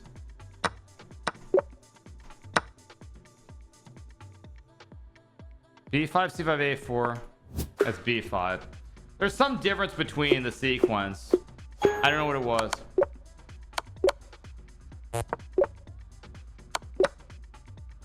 I want to get a 58. That's my goal. But I mean, maybe I'm just not fast enough anymore.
Huh? Oh, you sack? Oh, okay.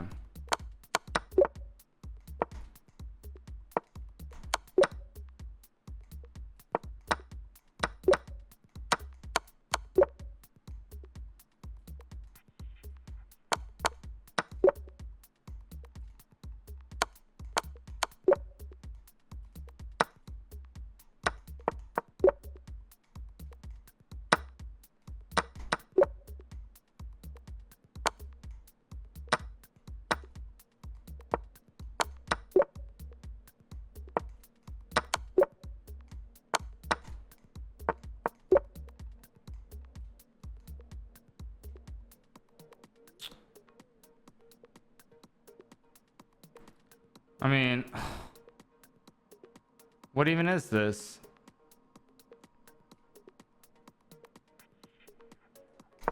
That's wrong, but I don't care. I'd rather get it wrong and keep going.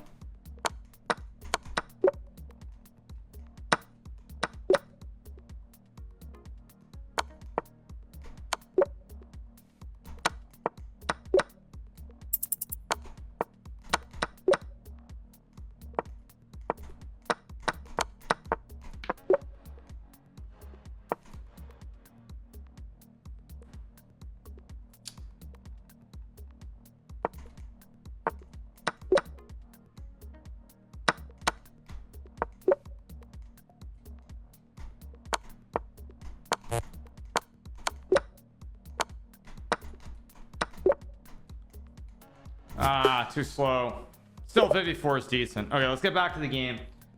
Levy is still not moved, by the way. This is a bad sign. The fact that Levy is not moved here is not good. Yeah, it's not good, by the way. It's not good at all. What's going on? Yeah, not good. Let's see what we get here. Yeah, Levy thinking here on this move is not a good sign. It means that Levy's no, I think he's worried about castles rook c1. I think he's legitimately worried about this move, so that's why he hasn't played. Because e5 knight f5 or knight c2 is obviously just fine, but this is where it's like Levy's worried about rook c1. That's why he's not moved yet. I'll tell you what he's worried about. He's probably worried about this, and then like queen c3 and some b4 and knight f5 and all kinds of stuff. Yeah, that's why he isn't castled. He's worried about rook c1 and queen c3, some combination of those two moves. That's what he's worried about. Now he could take. You're probably thinking, well, what's the big deal? He can just take, but after take, suddenly the wooden shield is super powerful here for white. So it's a little bit dangerous here. But I think Levy's going to castle because there's nothing else that he can really play. I mean, castle is actually almost an only move. I mean, there's literally no other move that I can think of besides maybe knight d7. Or maybe e5, but both look bad.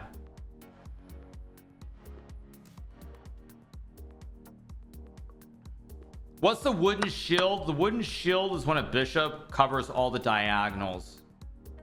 Yeah, he castled finally. Yeah, I think we're gonna get knight c2 here, but I'm gonna go use the restroom, so give me 1 second. I keep drinking too much water. All right, what happened, you guys? Yeah, Alec Baldwin won a Brady challenge and got the case thrown out. Yeah, I did see that. What happened? Let's see. Let's pull it up. What was it? What happened? Film's armor on the second day of trial. Baldwin's trial Thursday. Technician testified a man had hand delivered ammunition. The man who provided the ammunition was Troy Teska, a former Arizona police officer in front of the father. Ammunition belonged to Reed and was being held by Teska. That it could be related. Yeah, judge and order the additional witnesses to testify before rendering a ruling, including props fire and lead detective.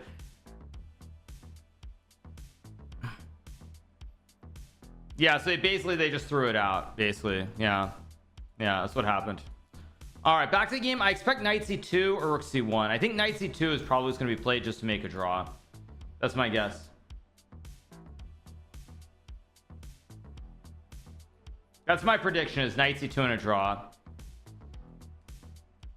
Yeah, I don't understand how he can be held responsible. I mean, it doesn't make any sense to me either.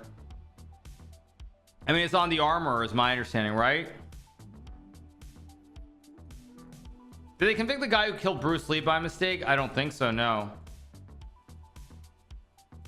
Knight c2 and what sack? The bishop? Oh wow, there's a bishop sack. Maybe rook c1 here, maybe. Actually, that's a beautiful tag. I didn't even see this. Wow, that's actually really good for black. Wow.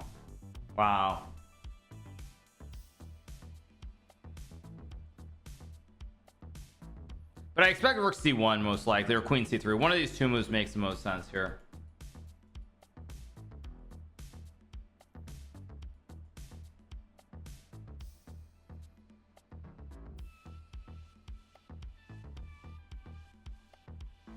But the fact that I didn't see it right off means this kid might not see it either.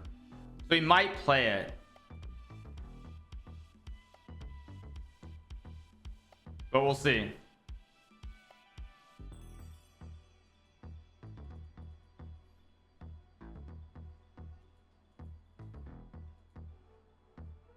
Let's see what we got. Big moment here. Big moment. Let's see what we got.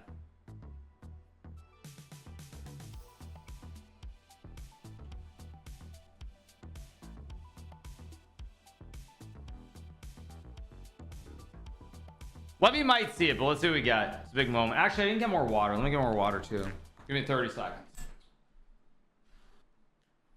Current elo, what's the result? Under 1800 is the majority. Under 1800 is 35%. Under 1200 is 29%. Under Hikaru is 19%. 6% I eat crayon. 7% says under 500. 4% says under 750. Okay. Good one. I eat crayons at 6%. Okay. Yeah. I don't vape. I don't smoke any of that stuff.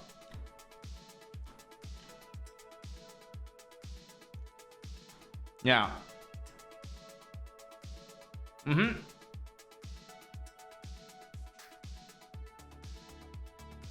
what we get.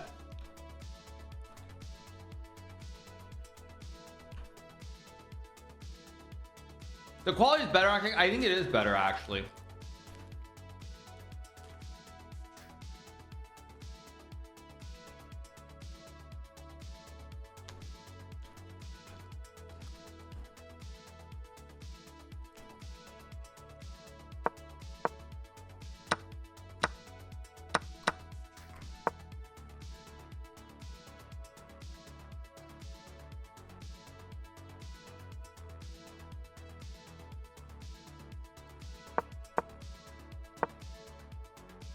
I think there's a very good chance we get queen c3 here, by the way.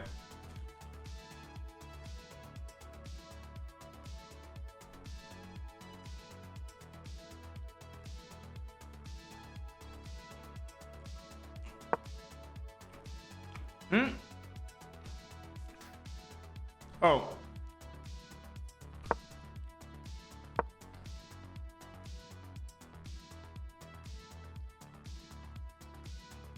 That's a weird move.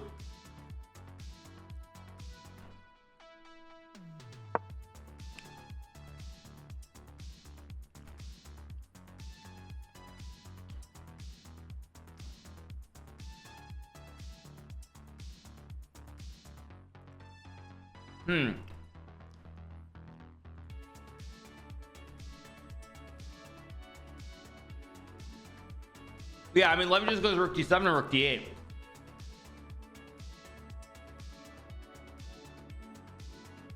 Is it weird because it wastes time?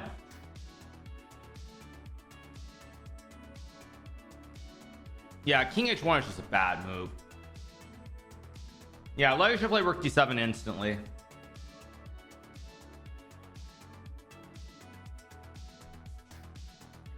What it does mean, however, is that he did see bishop takes e4. That's what it does mean, though.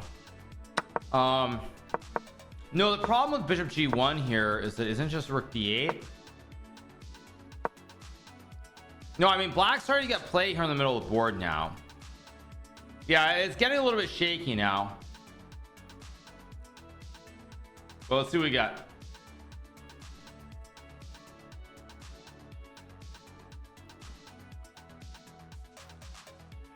I might try and play a little bit of blitz. Let's see if there's anybody in chess.com/play.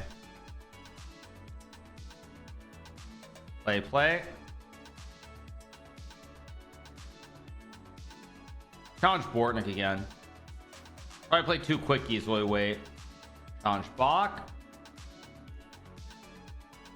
Who is Colossus? I've never heard of Colossus. Cheeto. Patrick's. Challenge a bunch of people. Two Jupiters. Savior Luo G. Cheese Brainiac.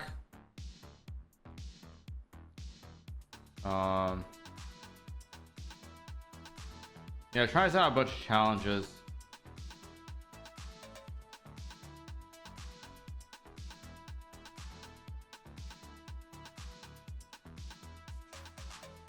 Yeah, no one's accepting though, so let's go back to the game. Yeah, it is what it is. If Levy doesn't play rook d7 quickly, I'll be pretty annoyed. It's not a hard move to find. Faustino Oro. Yeah, I challenged him. He didn't accept. Or no, he might accept. We'll see. What's the idea of d7? The horse is defended by 3 pieces. I don't know what you mean. It's a stack and sack. You stack, and then you sack.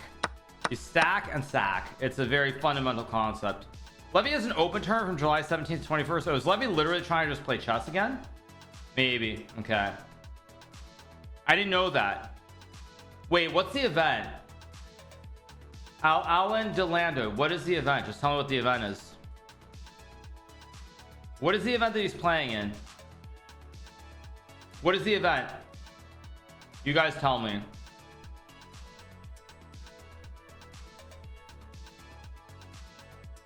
Levy published? Who published? New York Centennial? Oh wait, New York Centennial. Okay, let's see. New York Centennial chat. Oh, it's the 100-year tournament? I heard about this tournament actually when I was in New York. I'm trying to find the link to the tournament though. Someone, what's the link? Marshall Chess Club Centennial. July. Okay, confirmed players. Here we go. Let's pull this here. Okay. Mark Pragwa, Maxim Novik, Cameron Lakov, IMs. I don't see. Oh, there he is. I am Levy Rosman. Yeah, so Levy is playing. Okay. Yeah. 9 rounds Swiss. Okay. Well, you guys, I guess we're gonna be covering this too. I guess we're covering Levy for the rest of the month. Okay. So be it. There we go.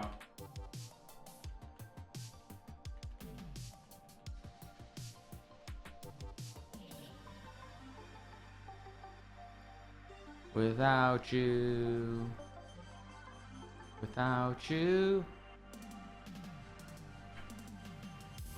Yeah, I should cover Levy for the whole summer. Yeah. Yeah.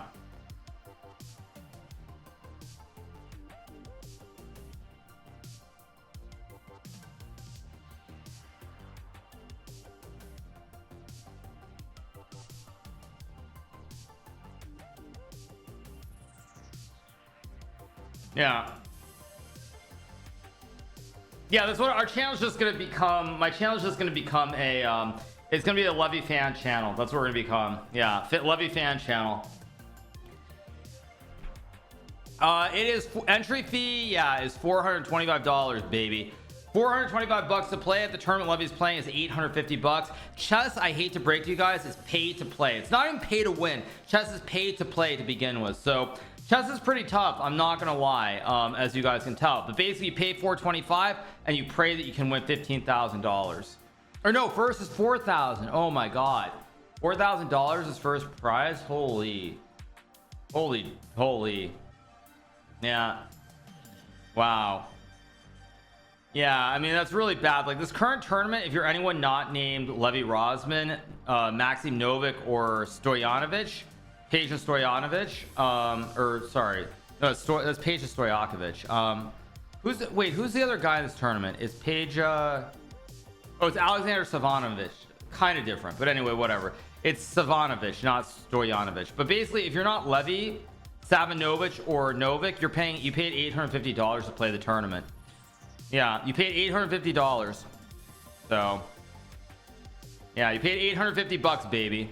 And the Marshall event is $450, baby.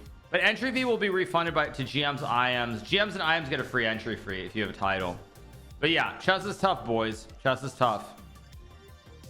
Yeah, chess is hard. Oh, Andrew Tang is playing, by the way. Cool. Yeah, that's the market. Yep. Why it's so expensive? Because it's chess. It's just chess. What do you want me to say? Yeah. They just tax the baddies. Yeah, if you're not a GM or IM, you have no privilege and you get taxed.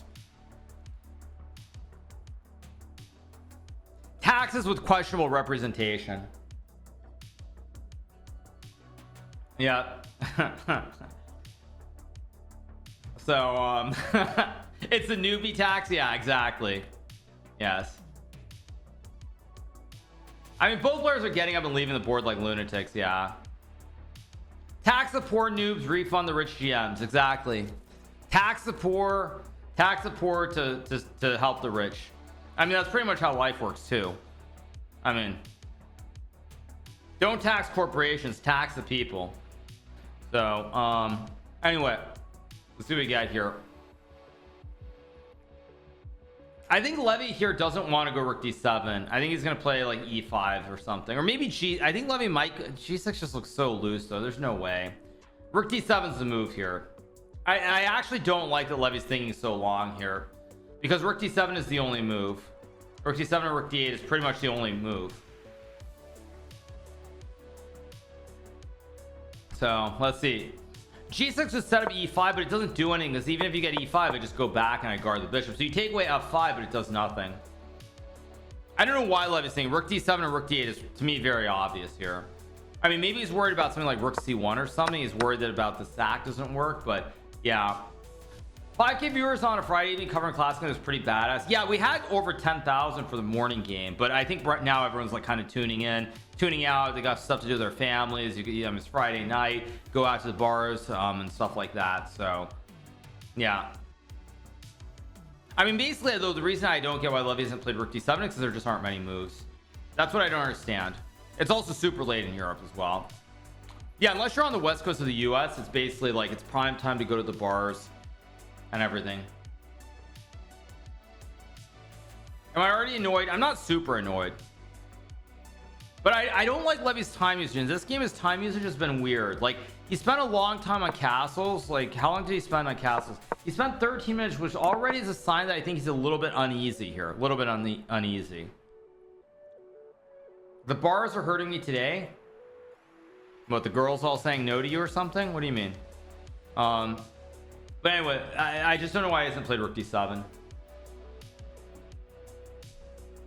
So, all right. Let's see.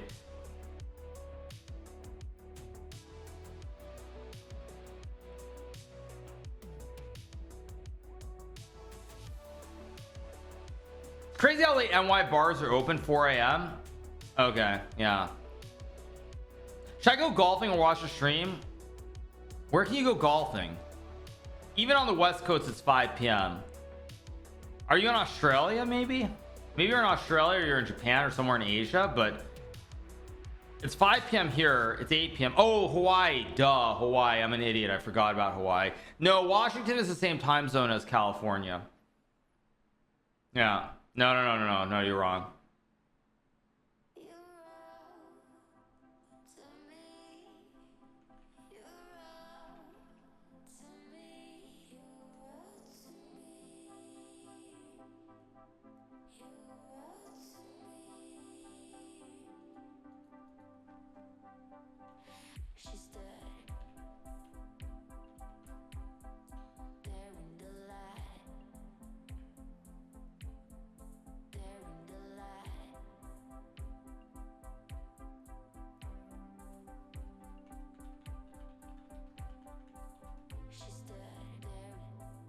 So, all right, let's see what we get.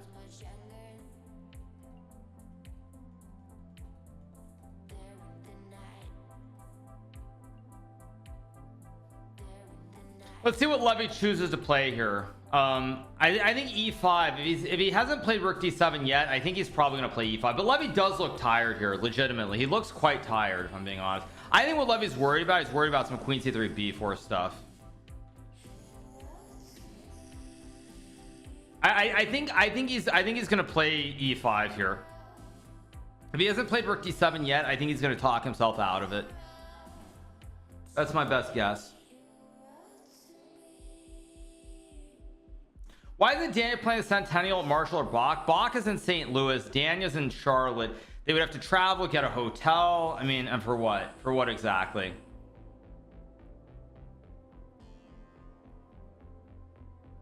I mean, it just depends whether Levy finds rook d7 quickly or not. That's all it comes down to.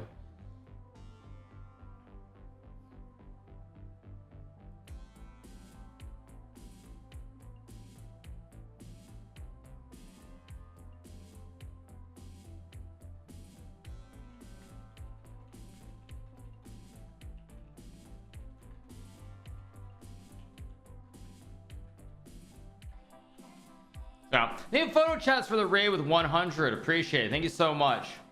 Appreciate it. Thank you.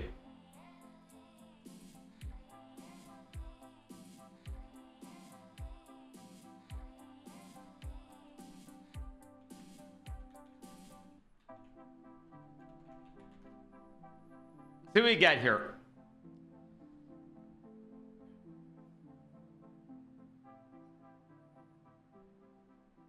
A loss will cost Levy 10 points. Yes. A loss costs him all the points that he's made so far. So let's see. Yeah, thank you so much to Maria Emilianova. Photo shots for the host with 100 viewers. Appreciate it. Thank you so much. Hope you had a good stream. TikTok.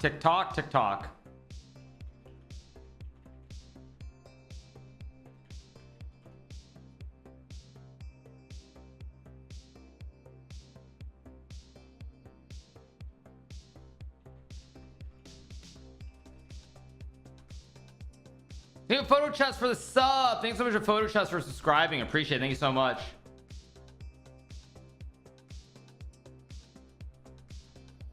All right, waiting for a move from Levy. The fact that Levy has not played rook d7, it scares me a little bit. I'm a little bit scared here, the fact that Levy hasn't played rook d7. Honestly, it's kind of scary to me. Kind of scary, because this is a very obvious move. It's clearly the best move in the position. I think really my guess is that he's worried about something like this. That's all I can think, is he's worried about something like this. That's my best guess. I mean, at least there's merit here to him not playing it. Like, I know he's tired. I mean, there's some merit to using time to think, though. That's for sure.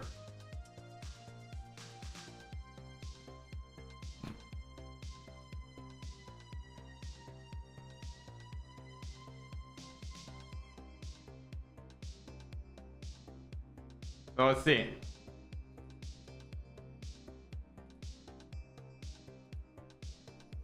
See what we get here. Still quite a ways to go.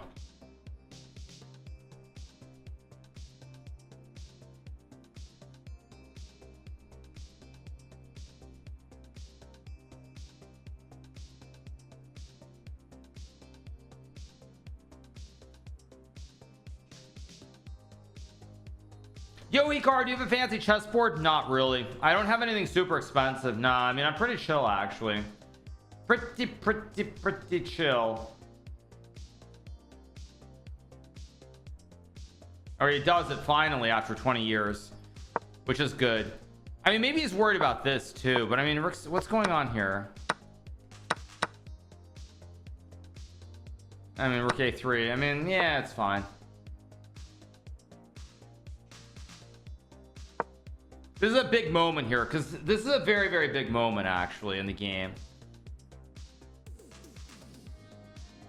I'm wondering, is rook d3 a blunder here? Rook d8, rook d1. I guess this is actually very stable too for white. e5. You have this and it's just, yeah, actually probably I expect rook d3. I think rook d3, rook d8, rook d1 is going to be played. That's my best guess. That's what I expect actually. Do I know Ostrovsky? Of course. I mean, I know him. I don't know him very well, but yeah, of course I know him. I saw him in Qatar, in Doha, at the Doha Masters. I think rook d3 is going to be played here. Honestly, if you were to ask me, I think both sides are going to stack the towers on the file, and then we'll see what happens after. That's my best guess.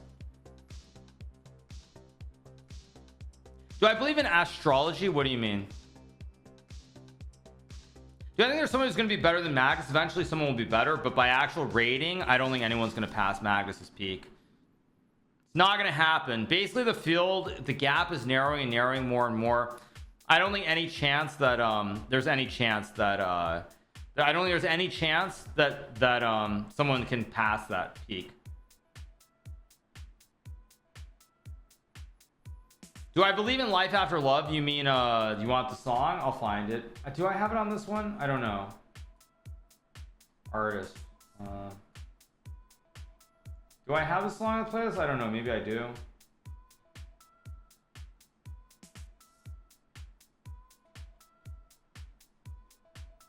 I don't know if I have that. Let's see. Do I have that on this playlist? Let's see. CH. Thank you so much for Photoshops for the 5 digit subs. Appreciate it. Thank you so much. CH.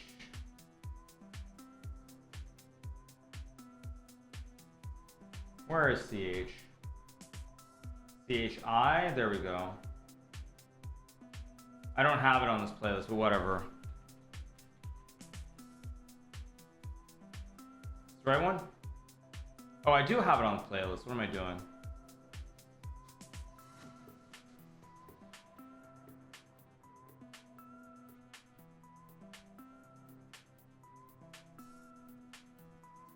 Wait, wrong one. Oh, there we go. There we go. Let's keep going.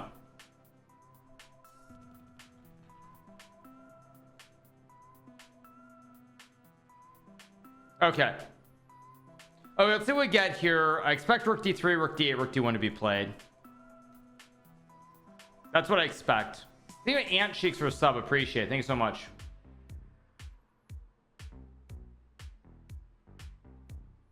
Does anyone think Magnus is following? I doubt Magnus is following this. Highly doubt it. I expect rook d3 and rook d1.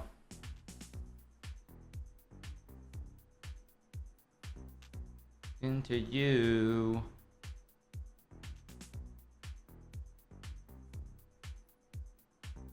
Yeah, Magnus is definitely not following this.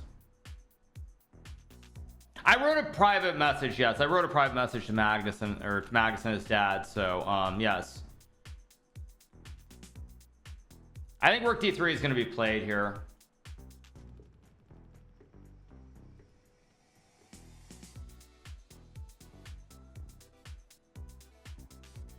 Arjun is secretly here. Yeah.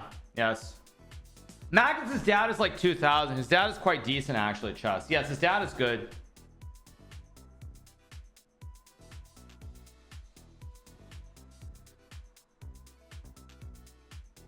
So let's see what we get here. Cramner could be following the games. I wouldn't be surprised if he is. I would not be shocked. Yeah. But anyway, let's see what Eugene chooses to play here.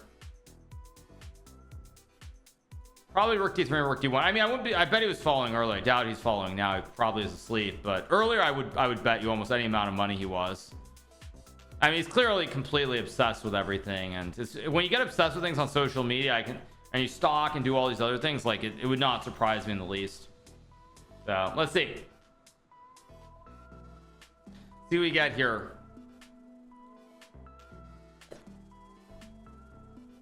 I expect rook d3. Rook d3 is the move that makes the most sense to me, because black's gonna go rook d8. If you go rook c1, rook d8, there's no obvious move, and e5 is a big threat.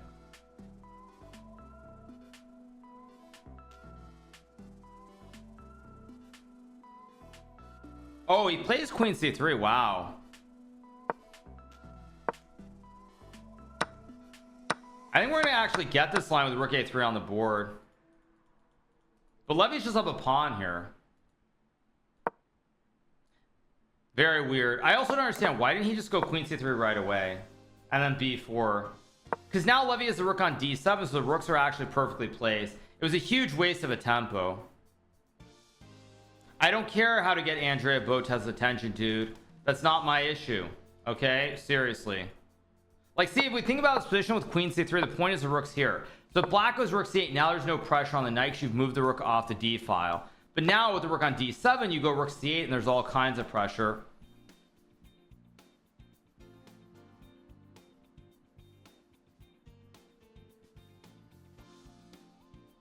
Yeah.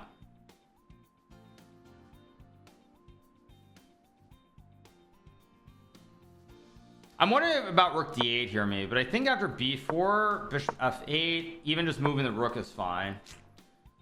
So I mean, I think Levy should find rook c8. If he doesn't play rook c8, I'd be kind of shocked, actually.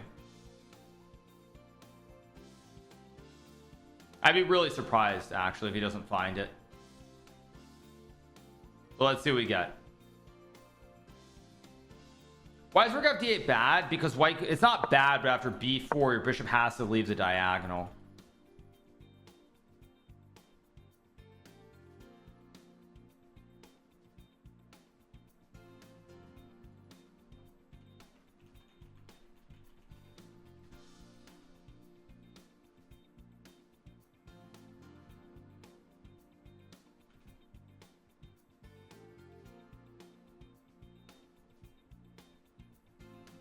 Where all his time go? Yeah, true.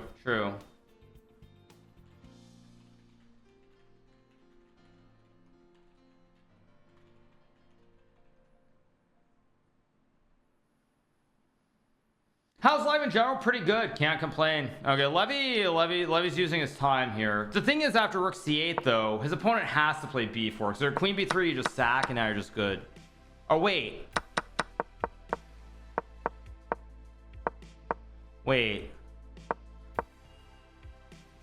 oh wait, actually there's rook d8. It's not clear cut, but this isn't gonna happen.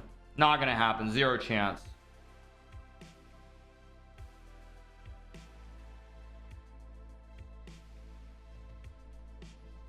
So what happened to my orange background? I have a white background.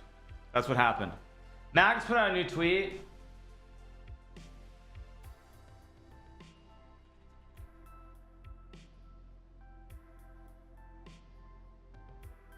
No, there's no tweet from Magnus.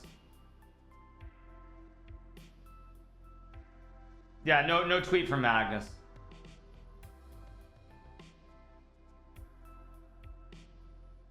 Hikaru, you just care about Magnus too much? Oh, thank you, appreciate it. Thank you, I care too much about Magnus. Amazing.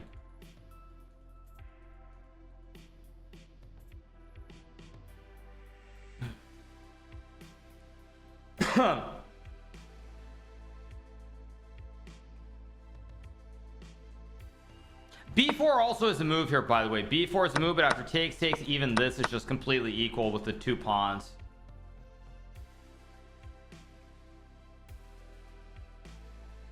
This is probably going to be tennis. I don't know what you mean by that, but anyway. Are people as cringe in real life when they meet you in public? Not well. The problem is in public, people don't ask the same questions. That's the problem. So like in real life, it's never going to be the same engagement because no one's going to ask me the same question they asked me over the computer screen or phone screen. So yeah, like it's just kind of weird. Yeah. But yeah, I'll take a break and go use the restroom because you guys suggested it. So it sounds like a good time. It's been like 50 minutes to an hour. All right. Okay, so Levy played rook c8 as expected. Hikaru gets up, Levy plays the suggested move. Neat, yes. For like the 20th time this tournament.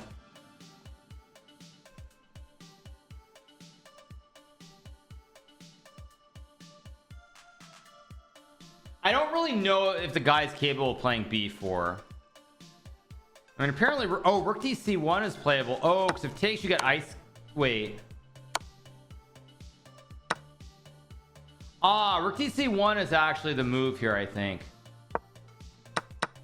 Ah, rook dc1 is how you do it. That's what he's gonna play. He's gonna play rook dc1 here. Hikaru, I'm in pain seeing you drink water in Stella glass. Okay, dude, cool story. He's gonna go rook dc1. That's what he's for sure gonna play this, I think. And now like b4, something like this is gonna happen. Yeah, he's gonna play rook c1. I'm pretty sure he's gonna go rook c1 here. But actually, what about rook ac1? It's probably a blunder, right? Because of queen d8. Yeah, I think he's gonna play this, but there is queen d8. Oh, 96 is, oh wow, okay.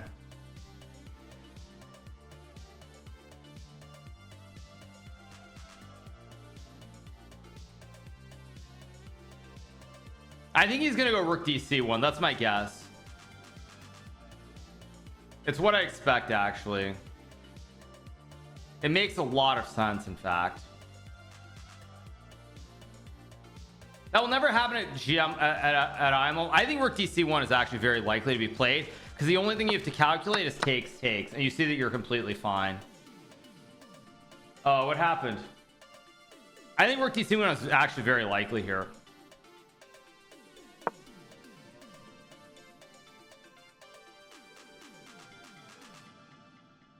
But I don't know, maybe I'm crazy. We'll see. Apparently 98 in black's b4. Okay, we'll see. This is basically a critical moment of the game already. Critical moment.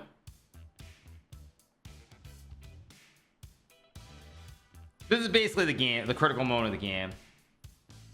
If rook dc1 is played or not. If he doesn't play rook dc1, I think Levy's going to win the game.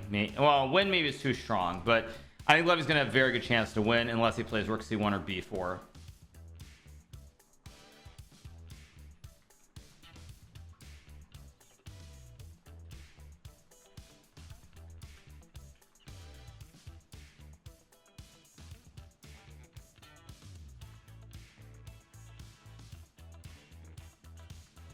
Yeah, what's wrong with e5? Nothing, but after knight f5, all the pieces come off the board.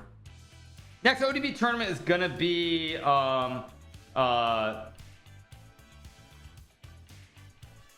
next OTB tournament is going to be the St. Louis Rapid and Blitz in August. Yeah,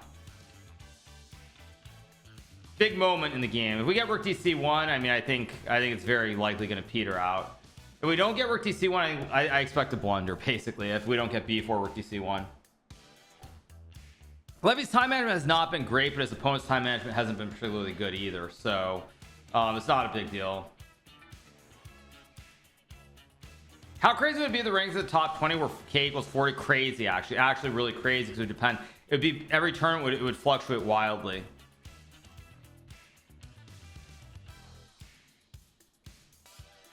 Big moment though. Let's see what we get here. Big moment. Let's see what he plays. I think rook dc1 is what he's going to play though. Honestly, it's what I expect.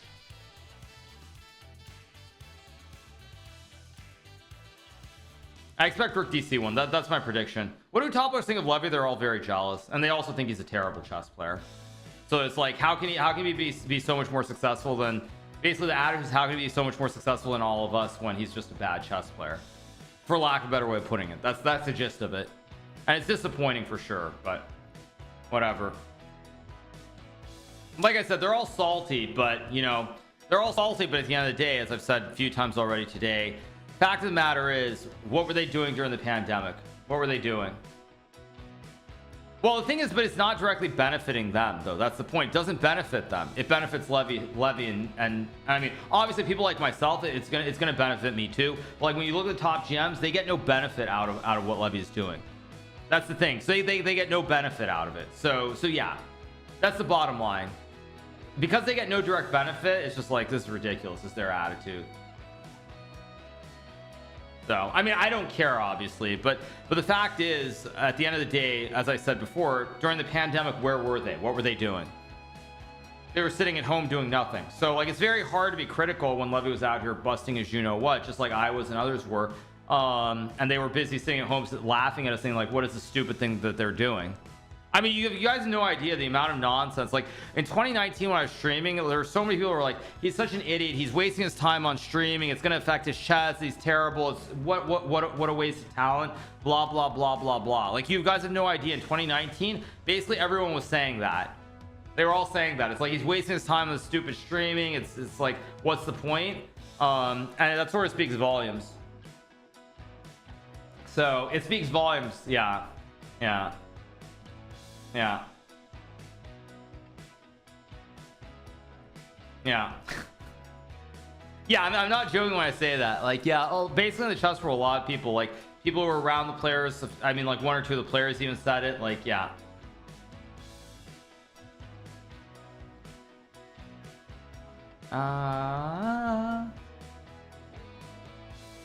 But you're top 3. I'm top 2, boys. I'm top 2. I'm number 2 in the world.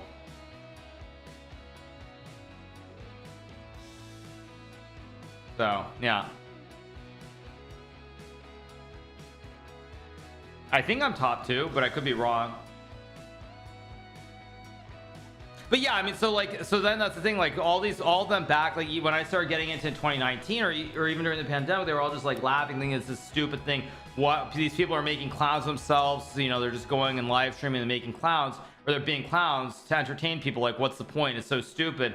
And then it's like, at the end of the day though, once like I've had a ton of success or Levy has, then it's like, but wait a second, no, like it's not okay. So it goes both ways. That's the point. Yeah.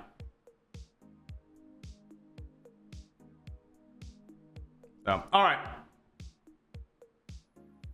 I mean, I don't know what this guy's thinking about.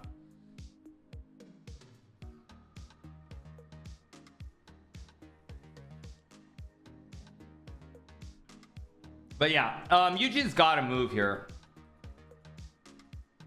Rook DC1 to me seems very logical.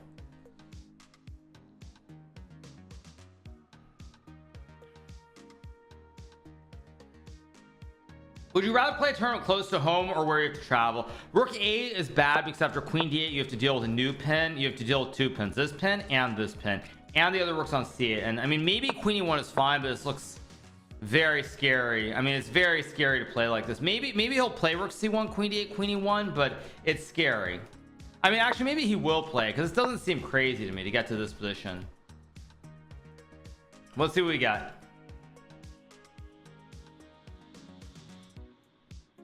You and Cagnus both admit they're players you don't like in the world's top 10. Yes. Yes. Yeah. And hint, it's not either of us. Hint. We don't have to be best friends, but hint, it's not either of us when Magnus says that or I say it. Yeah. No. All right. Okay, let's see what we get here.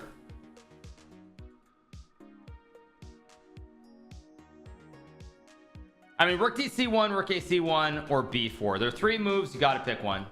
You got to pick Uno. Uno of 3. Got to pick one of 3.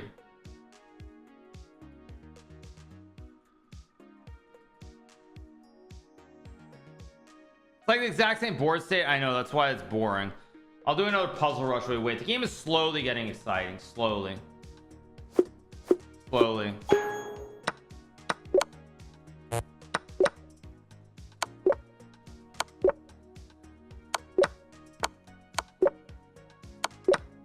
So check.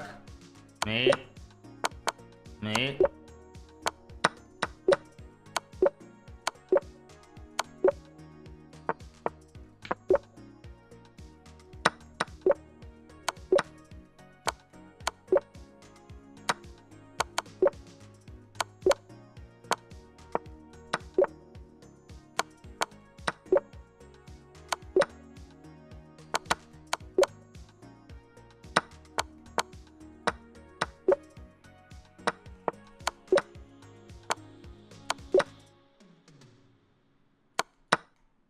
Yeah, that's good.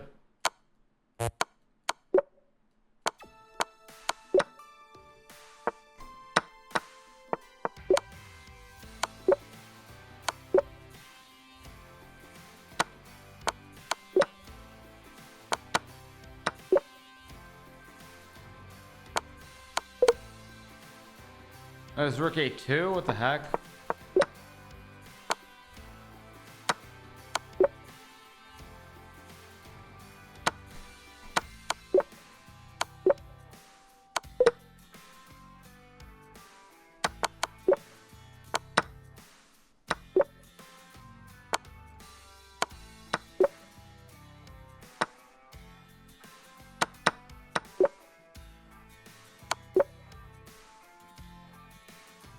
Another impossible puzzle. I mean, just an impossible puzzle with 2 wrong.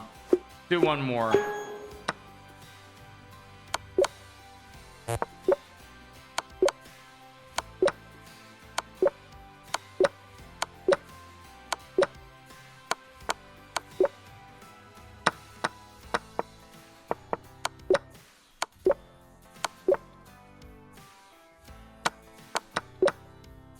Checkmate.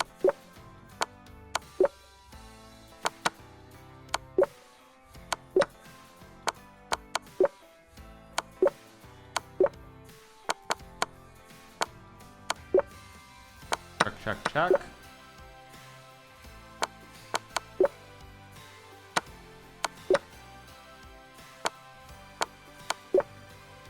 Checkmate.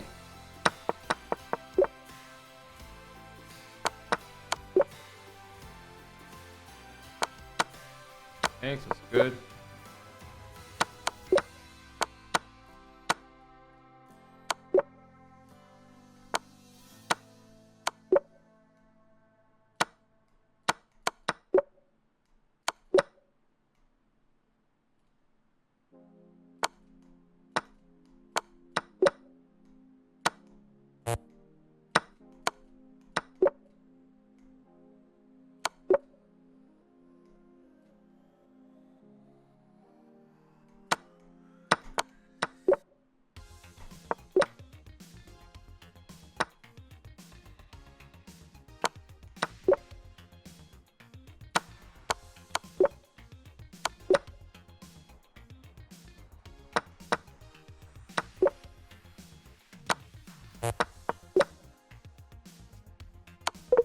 I wasn't sure if I had timed there or not. I thought I got that one wrong.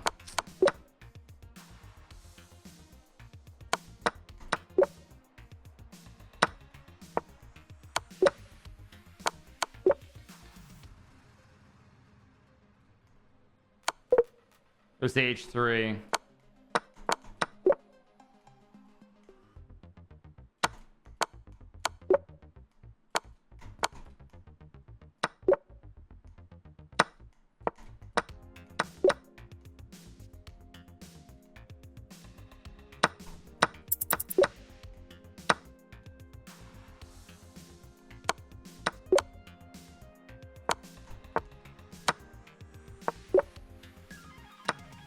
Oh, it's queen check. That would have been a 57 if I had been quicker. Or if I hadn't messed up that last one. Okay, last one. Eugene did not move. Or Eugene played knight c2, which is a mistake. Did he make a mistake? I think Eugene made a mistake. But last one.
I'm going too fast again.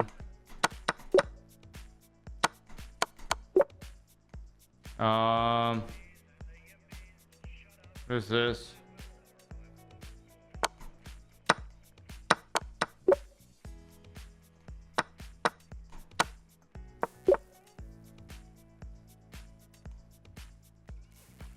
Wait a second. H6.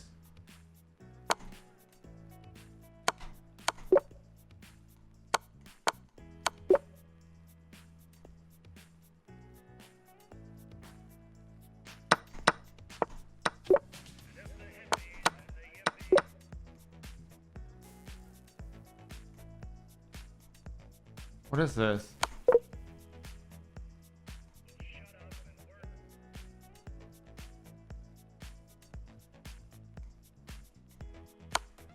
It was rookie 1. I don't know what that was. On last one. I have better speed. That's why I want to do one more, because I feel like I've got really good speed at the moment. We'll cover the Levy game in a second once we have like 2 more moves. My speed is good though, I think. I feel like I'm moving a lot faster than I was on my mouse. As soon as I say that, of course, I get stuck.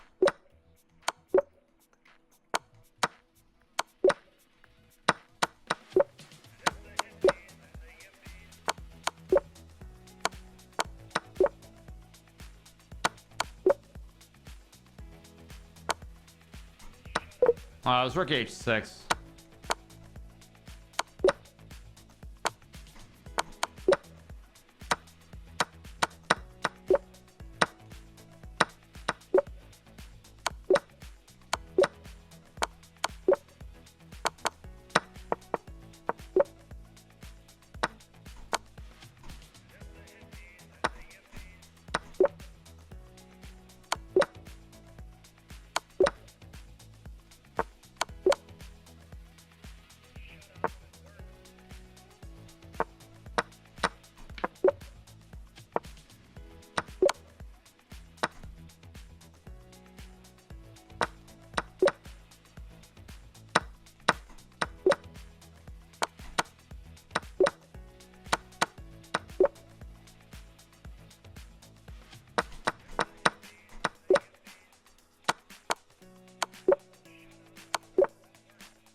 Queen f5. That was so poor. Oh my god.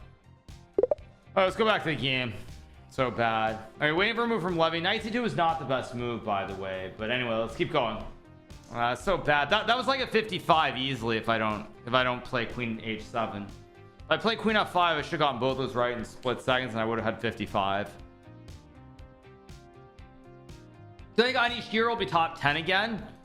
I don't know. I mean, Levy can still wait. Actually, is this? I thought this was a blunder, but it's not, because the rook's not on d8. The line I was thinking of was actually this one, was like rook d8, knight c2, and this one, or something like this, where black was fine. But actually, how does Levy play this for more? Queen d8 is apparently the best move. There's no way. Well, I mean, I guess he can play this, but I don't expect it, honestly. Yeah, I don't think he's gonna go queen d8. I think we're gonna get a bunch of trades here. I think we're gonna get rook d1 and like a bunch of trades. Like, I think we're likely gonna get this one. Takes. Levy brings the king, and they do agree to a draw very, very soon. My Hans's coach, I don't know where people. I've seen like 10 people say that. I've seen like 10 people today say that. I don't know. Did he tweet it or something? I mean, like, I actually don't know. I'm not his coach though, so I don't know where he said it on a stream, or he said it in a tweet, or what did he say? I don't even know. But no, I'm not helping him, obviously.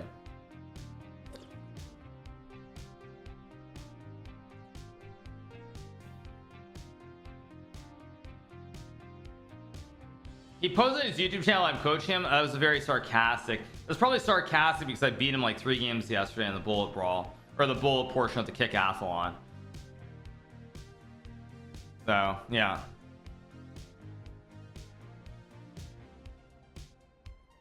I mean, queen d8's, I mean, the reason I don't see queen d8 is Levy's gonna also see like queen e1. He's gonna be like, okay, whatever. And taking and going king f8, king e7 is just easy draw. Easy draw. No, my mind about Levy has not really changed. I still think it's very unlikely, primarily because of the rating. I think Levy could definitely have a GM performance, but he's not. I don't see him getting. I don't see him. Yeah. Oh wait, what did he play?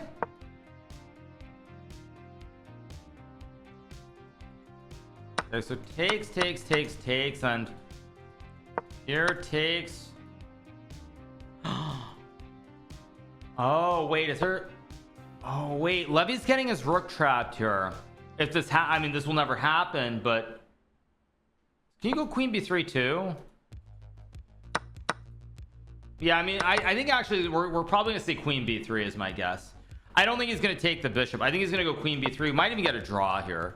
Yeah, he's not. If this guy had an hour, he could think for 20 minutes and try to work it out. With 27 minutes, I don't think he's gonna play this. He's gonna go queen b3, I'm pretty sure.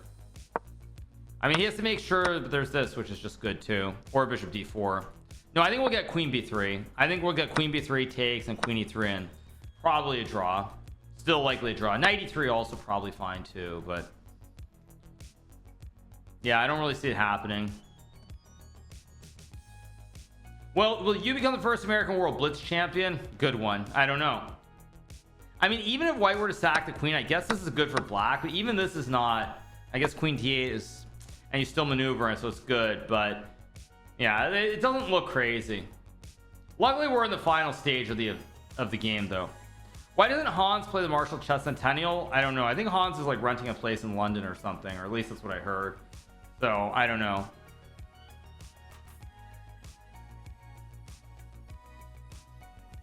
Let's see what Eugene you choose to play. I expect queen b3. I expect queen b3. That's my prediction. Long low. Eugene. Yeah, Eugene you. Yes.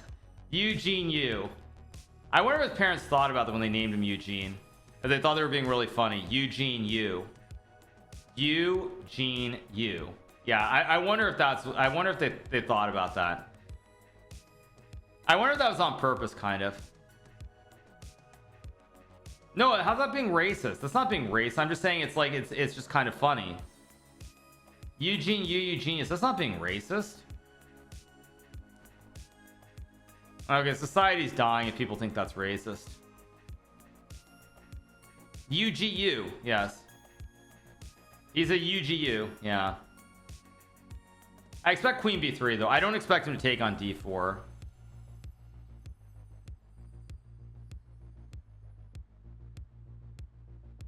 Yu-Gi-Oh! Yeah, Yu-Gi-Oh! Yu-Gi-Oh! Yes.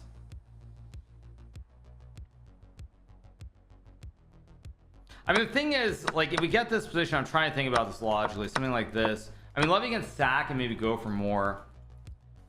I mean, but this is probably just a draw. Yeah, it's just a draw. I don't expect any of this to happen, though. Let me refresh the board. I don't expect any of this to happen. I think queen b3 will be played. So, gonna take my final break, go use the restroom. We'll come back and wrap it up. I think we've got like 30 more minutes. I think it's gonna be a draw, though, if I had to guess. That's my expectation. All right, we're back. Okay, wait, I'm sorry. What is Boss Baby, by the way? Can somebody tell me what that is? Because that was on my TV. Yeah, Queen B3 is played as expected. It's a movie, okay. I'm just saying, yeah, okay. Anyway, Queen B3 played. Yeah. Yeah. Okay. Okay. Yeah. It's a movie where there's a baby who's the boss. Okay. If you actually do that often, you might want a doctor. How many times have I heard that joke today? Like, is your prostate okay? You might need to see a doctor. You know what else is actually, by the way, jokes aside, you know what I will say about chess though? Chess is very bad for your prostate. Like, there are multiple people that I know who basically go to the bathroom all the time when they play chess, and otherwise they go to the bathroom like once every few hours. No, I'm not trolling when I said there are multiple people I know where it's like when they play chess, they use the restroom so much more than they do normally. So chess is very bad for your health, just in case you didn't already know that. I'm not joking. That is 100%. That is 100% me being honest. Multiple people I know have said that to me. They're like, when it was normal, it's like it's all good, but then during the chess game, they're running the bathroom like every 20 minutes.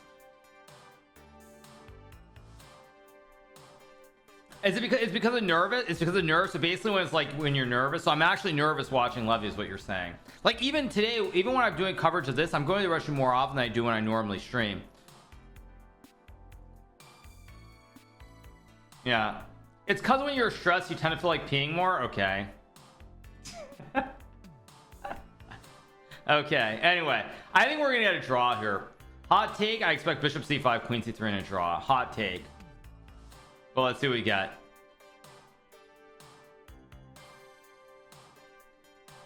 If I'm Levy, you know, if you're Levy here, you don't want to get too low on time. No, I know multiple people who are like that. I know multiple people. Multiple people said to me, it's like they're like when I play chess, like I'm just running the restroom all the time, and then when like I'm working or I'm just doing a day-to-day stuff, like I never have to use the restroom the same amount. So, yeah. What do I think of Mark Paragua? He's a very good player. He's someone who's my age, someone I played against when I was like 9, 10, 11 years old. Great player, but just never really made it as a professional. Rook c2, sacking the rook. Doesn't quite work, so the bishop takes d4, hitting the queen. We're gonna get a draw here with queen c3, by the way. I expect queen c3. I think we're gonna get a draw here. I expect queen c3.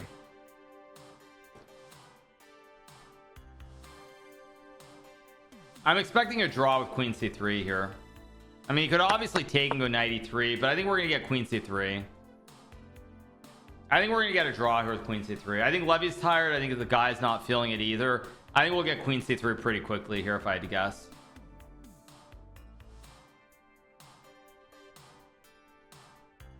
I mean, he could trade the bishops and go knight e3, obviously, but let's see. Levy is not a GM, no.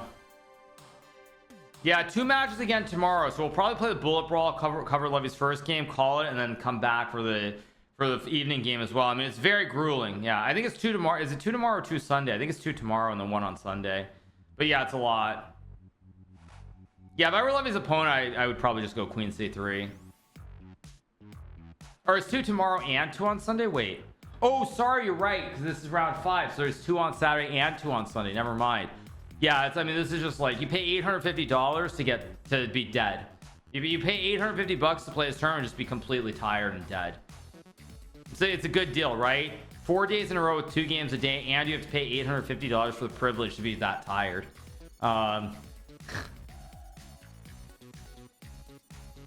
Yeah, you pay $850 a team more than normal. Yeah.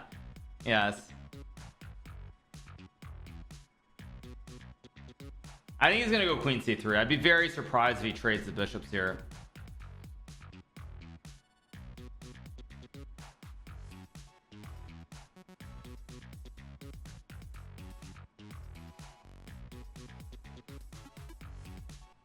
I mean, or he's gonna trade the bishops and go knight e3. Like, he could go for this. Like, this is completely fine. But I don't really expect it. I expect queen c3 to try and make a draw. That's what I expect here. $850 to pee more and be stressed more, of course. Exactly. Yeah. That's what I expect.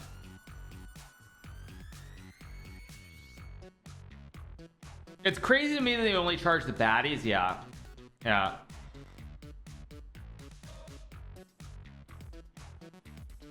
I mean, takes and 93 is just very, very dead.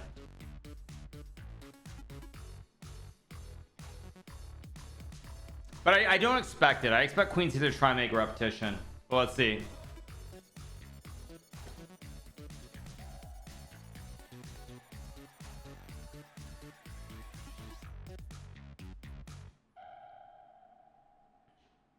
Levy's doing well against GMs and Blitz, you guys. Blitz is much different than classical chess. Levy's style is very, very well suited to blitz. He's very tactical, very fast on the clock. Those are attributes that matter a lot in blitz. They matter a lot less in classical chess, which is why I think Eric Rosen is a better classical player than Levy, but Levy is a much better blitz player than Eric Rosen is. So yeah, when you guys say that, it's like it's the fact is it's blitz chess. Blitz is very different than classical chess. Also, you keep in mind that when Levy plays these GMs, the GMs are trying to beat Levy. That's probably the most important thing too. The GMs have to try and beat him. If he's playing this guy like this 2298 player, this guy doesn't have to beat Levy. This guy can just play very, very solid and take zero risk. So that's actually huge. That's the other thing that I think a lot of people don't realize is that you can be much more solid if you don't want to lose a game. And the GMs have to try and beat him because he's lower rated, which of course is going to lead to him winning some games against them.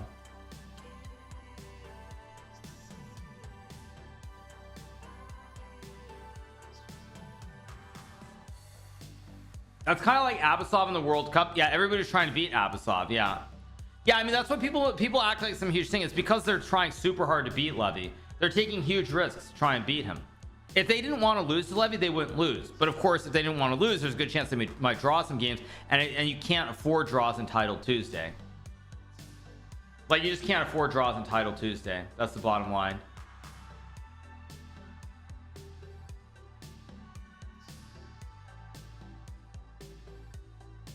Yeah, I mean, if I were playing here, I would trade the bishop and go knight e3, but the time is also getting a little bit imbalanced here.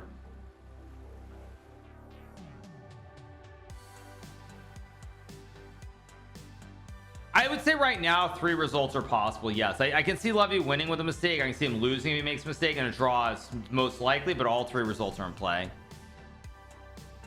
If this were a top level game, I would say it's like 90% draw, by the way, but it's not.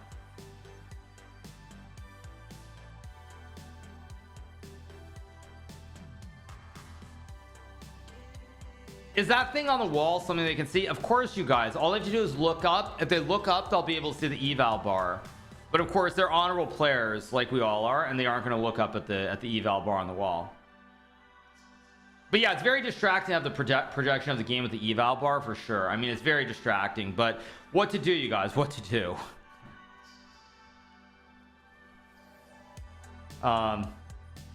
Okay.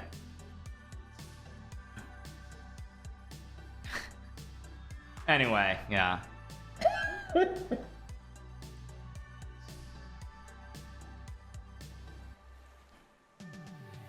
Yeah.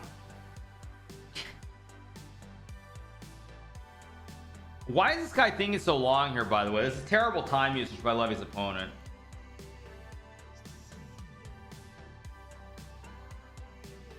Why is the guy thinking so long here, actually?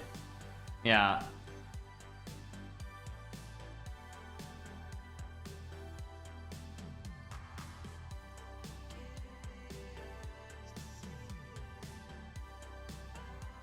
What's going on here, actually? What is going on? TikTok.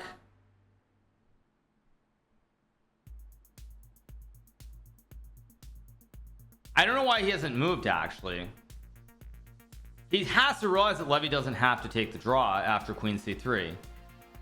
Like, you cannot think here. You either take or you play queen c3. Just move, but don't. You cannot afford to use a 10-minute. You can't go into a 10-minute think here because Levy is better than him if they get low on time. What is he doing? Dude, you got to move. What is he doing?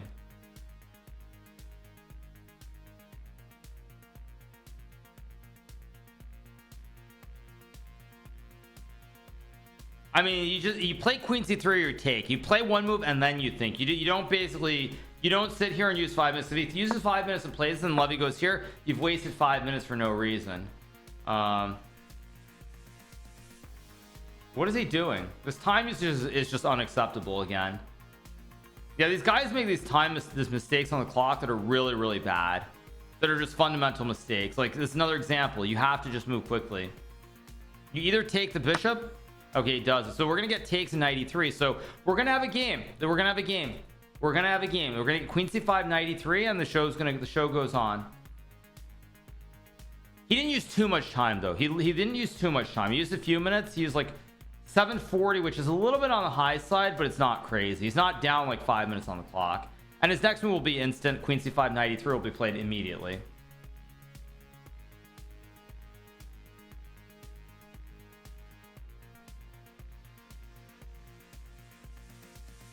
Five minutes later, right? Yes.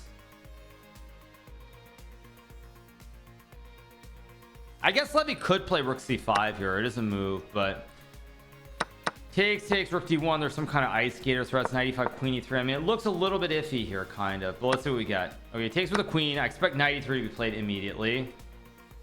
Knight e3 should be played literally in 5 seconds. Maybe not 5 seconds, but definitely within a minute.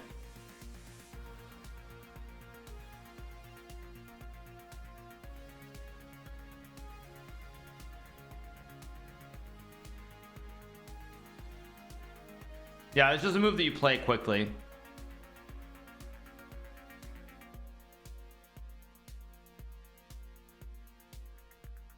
Yeah, he plays knight e3. Okay.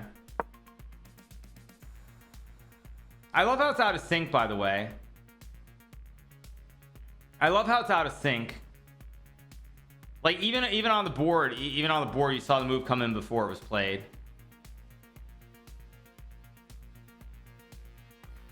Queen c3 was not a draw because Levy could have kept playing on with queen d8. So after this, if queen c3, there could have been queen d8 and black maybe can play on. Now that disrespect has been canceled, will you still be doing speed run? We have 3 videos that I finished. So my editors, it was edited. I have thumbnails. I paid them for their work. So we have 3 videos remaining from that, which I will upload over time. But I won't be doing more of it. No. So, all right, 93 played. I think it's going to be a draw though. If you were to ask me right now, I think it's going to be a draw. That's my prediction, is that it's a draw.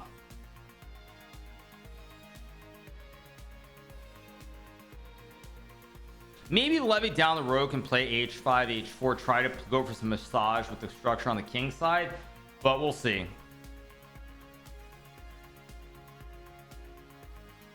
What's my story with Levy? Well, I mean, Levy and I are like, I mean, are basically two guys standing. Basically, we're the last 2 standing. Or we're the last 2 people from the chess boom, kind of, who are still standing from like the glory days of 2020. So you know, I did a lot to help him on the road up. It's great to see the success he's had. I mean, it's kind of been mutual, I would say. Yeah, we've done a lot of stuff. It's too boring, you should play. Well, we're only covering this event, so yeah. I mean, yeah, we're kind of the last 2 standing of the big 3. Yeah. It's kind of sad to see. I mean, Alexandra obviously has moved on. They still do play turns every so often in broadcast, but they don't actually stream chess anymore. They mainly stream poker. No, I was talking, when I said the 3 of us, I was basically saying myself, Levy, and Botez, Alexander Botez. I mean, I guess you could say sisters, however you want to put it, but I mean, basically, yes, that's what I'm referring to. Anna was there. Yes, Anna Rudolph was there too in 2020. Yeah, but anyway. Yes. So it is what it is. Yeah.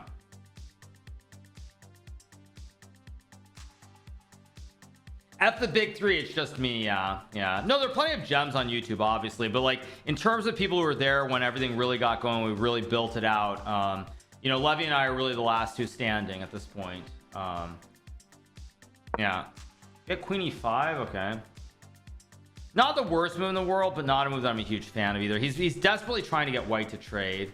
I assume we'll get rook dc1 or rook ac1 here, although actually it's not so obvious because you let the rook in. There's a classic kebab, and there's also a threat of a knight e4. Actually, I really like queen e5 here from Levy. I really like this move because he's trying to angle to maybe sack the knight too.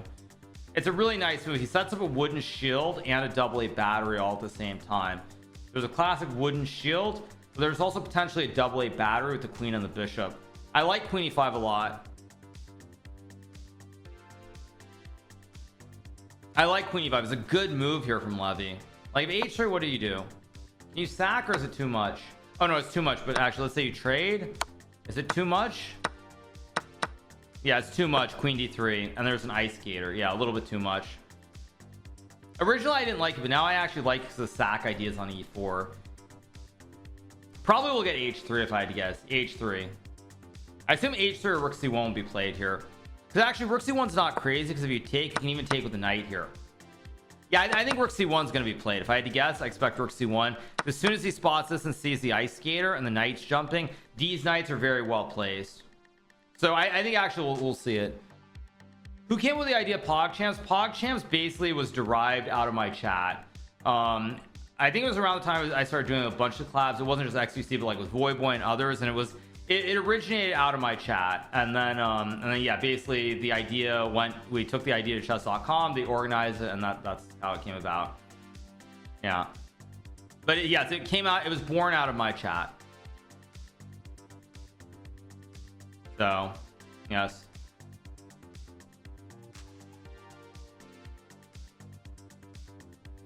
Let's see what Eugene Yu plays. Rook c1 or h3 will be played. I think PogChamps is dead, and I think the reason it's dead is because chess.com overdid it. One thing that I get the sense in chess that people do too often, it's one thing Levy and I have been very good at not doing actually, is that in chess I think there's this general view that like whatever's happening, it can't last. You have to basically squeeze the juice, squeeze as hard as you can, get all the juice immediately. And with PogChamps, I felt like they ran too many of the events in a row when chess was very hot instead of spreading them out. And I think that killed the concept a lot sooner than it had to die, basically. Yes, that's what I was going to say, is I think they ran too frequently. We could also get trade rook d1, knight c5, queen c3. Like, this is also very likely a draw. But let's see if we get it.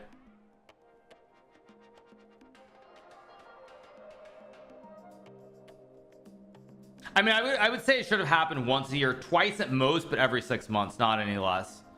But you know, it is what it is.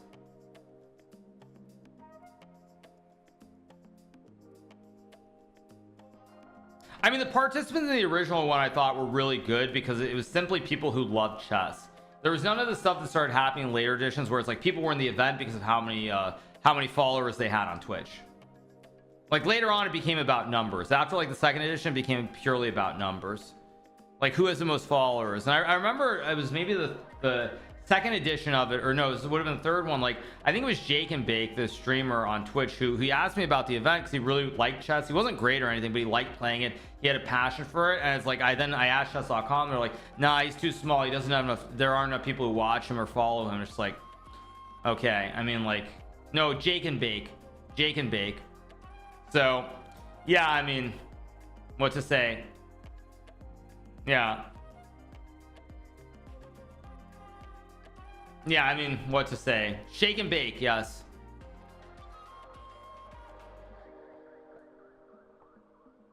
But yeah, at some point it just became, for chess.com, it became about the numbers. It wasn't actually about like who really liked chess or who was interested. It just became like who has the most followers, you know, it's going to help us get a sponsor, things like that. So like I said, it is what it is. That's life. But you know, I can say that, you know, the editions that I had, you know, the editions that I was involved with, which was the first one and a little bit of the second one, I felt were very well done. I think there were 4 editions if I'm not mistaken, but 4 or was it 3? I think it was 4. Yeah, there's a PogChamps 4, but again, when I look at the timeline, it was that September 12th 2021. That's like way too much. Yeah, I was involved, I think, with the first 2 or maybe to the start of 3. Let me see. Let me take a look at PogChamps 2 to see who the players were. No, actually, I was involved a little bit with 3. It was 4 and 5 that I wasn't. Yeah, 3 I was still involved in, right? Or no, I was not. 3 I was kind of involved in. Yeah, 3 I was kind of involved in, but not super closely. Okay, Levy's opponent is like getting way too low on time here. You gotta go, bro. You gotta go. What are you doing?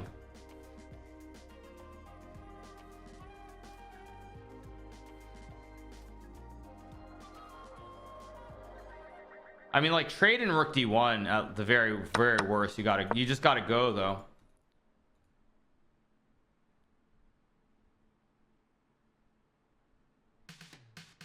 This anytime Levy's opponents get low, it bodes well for him. Levy's generally, I mean, I said yesterday, the only player who I think is clearly better than Levy, even low on time, is the guy that he drew, Maxim Novik.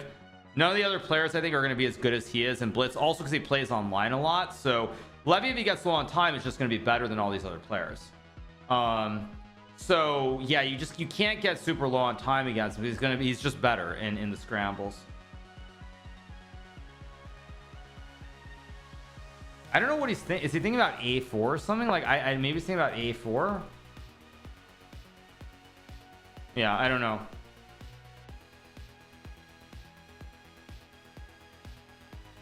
TikTok.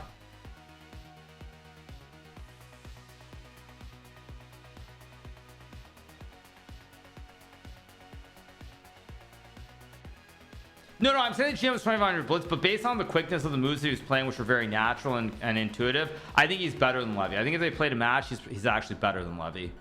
But like I said, nobody else in this field has impressed me that much. Like even watching this game, I don't think this kid's going to be able to keep it together if they get low on time. So he does go A4. Okay.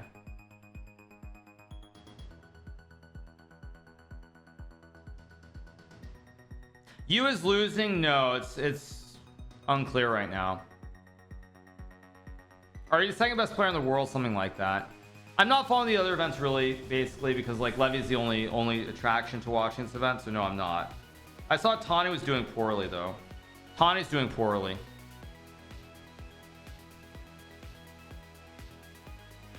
Yeah, Tani's struggling in the GM event. He's got half a point out of 4, probably losing in the 5th round too. So very, very tough event. I expect Bishop C6 to be played pretty well. Bishop C6 might run into Rook C1. So let's see. But Bishop C6 seems like a logical move to take and create this, although even this looks very drosh.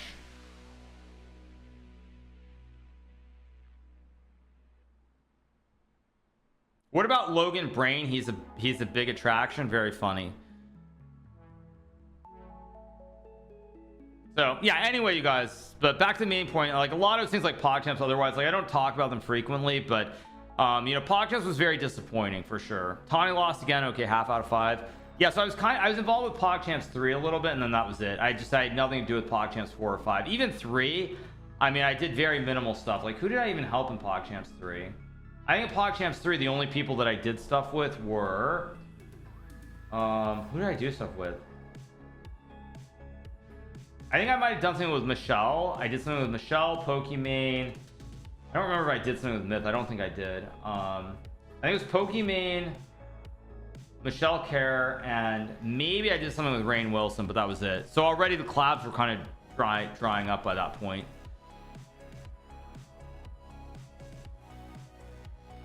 But yeah, anyway. All right. Let's see what we got here. Rainn Wilson, yeah, I think I might have done something with him, but I don't remember if I did. I'm not sure.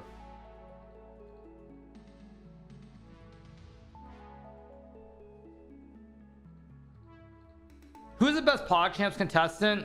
I mean, there were many of them who are good.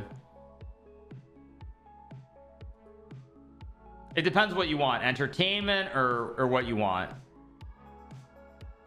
I mean, I think Sardosh was like the original Tyler 1. Sardosh basically was Tyler 1, except like Tyler 1, he stopped at a certain point.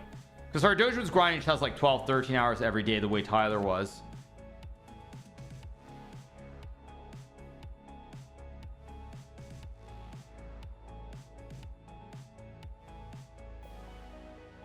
See what we got here.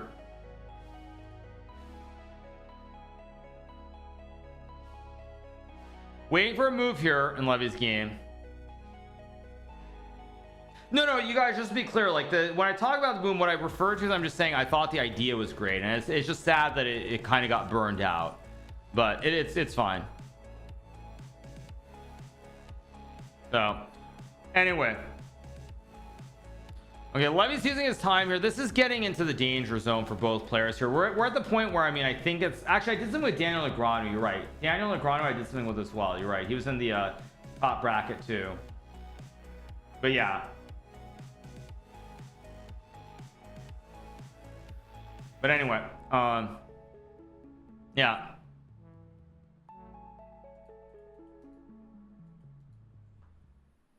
B takes a4 is probably playable here, but after rook takes a4, takes, white's king is kind of safe, and now you have some problems here on the B and A file. It's still fine, by the way. Do a wordle. Okay. Do a wordle. Okay, let's do a wordle quickly. Oh, there we go. Wordle. Okay. Let's do a wordle quickly. Here we go. Wordle. Okay, let's try. Okay, that's a bad start. Is Prius a word? I think it is, right? Or no.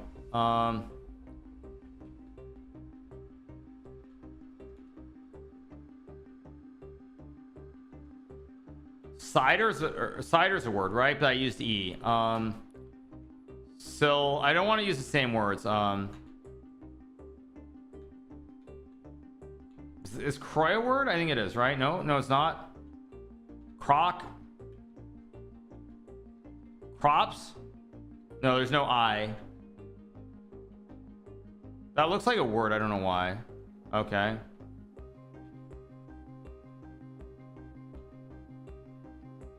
Okay. This should be very easy. Lipus.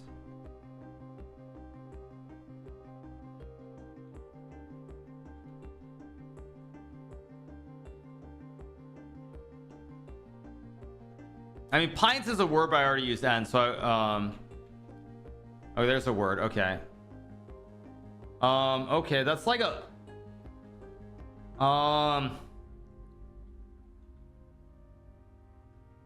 fight, maybe.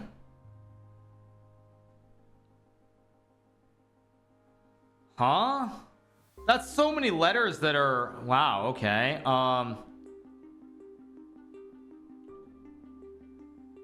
Kibble. Knife me? No, knife's there's no E. It's got to be a Y. It's like an O-U-Y.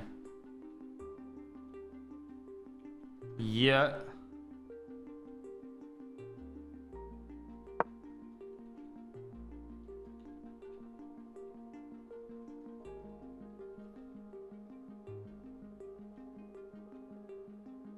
Bison, maybe? No, bifont? That's not a word, is it?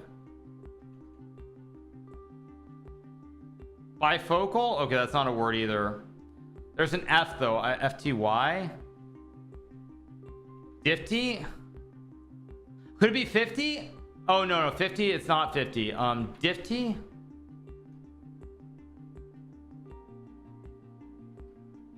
Wait, it's something like...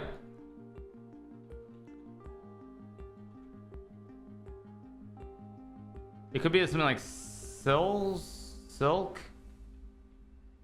Seek? No. I don't know. Be sir. What happened to the game? What happened to the game? We got bishop c6 is what I expect to be played. We'll probably get takes, and knight c3, something like this. Let's go back to...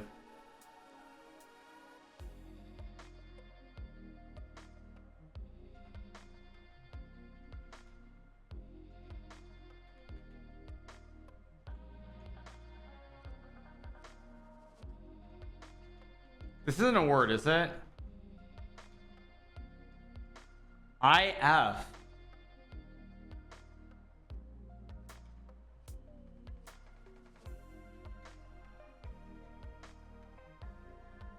What the heck is this? Huh.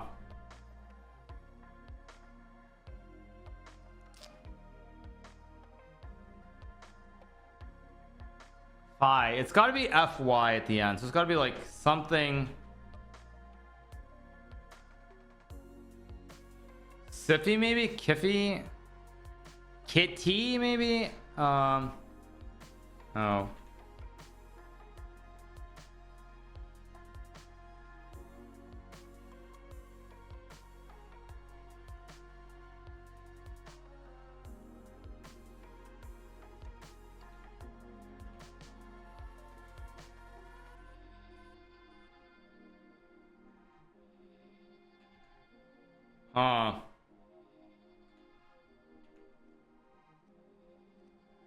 I'll try it.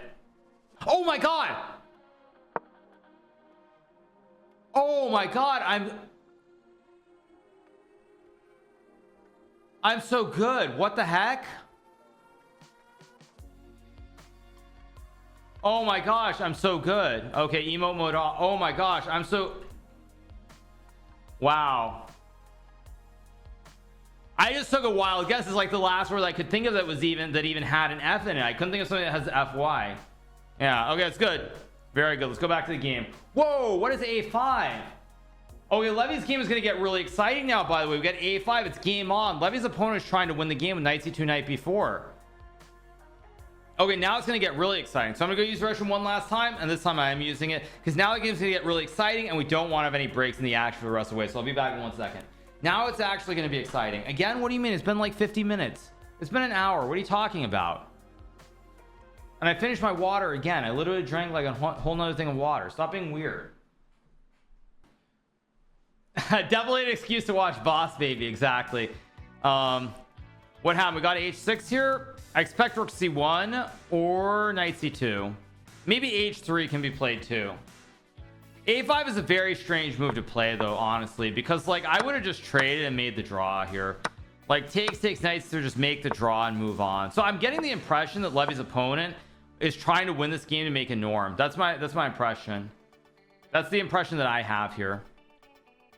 Played H6 to create the look for the king, so there's no ice skate or checkmate on the back rank. That's why. That's why he did it. It's for that reason alone. No, for sure.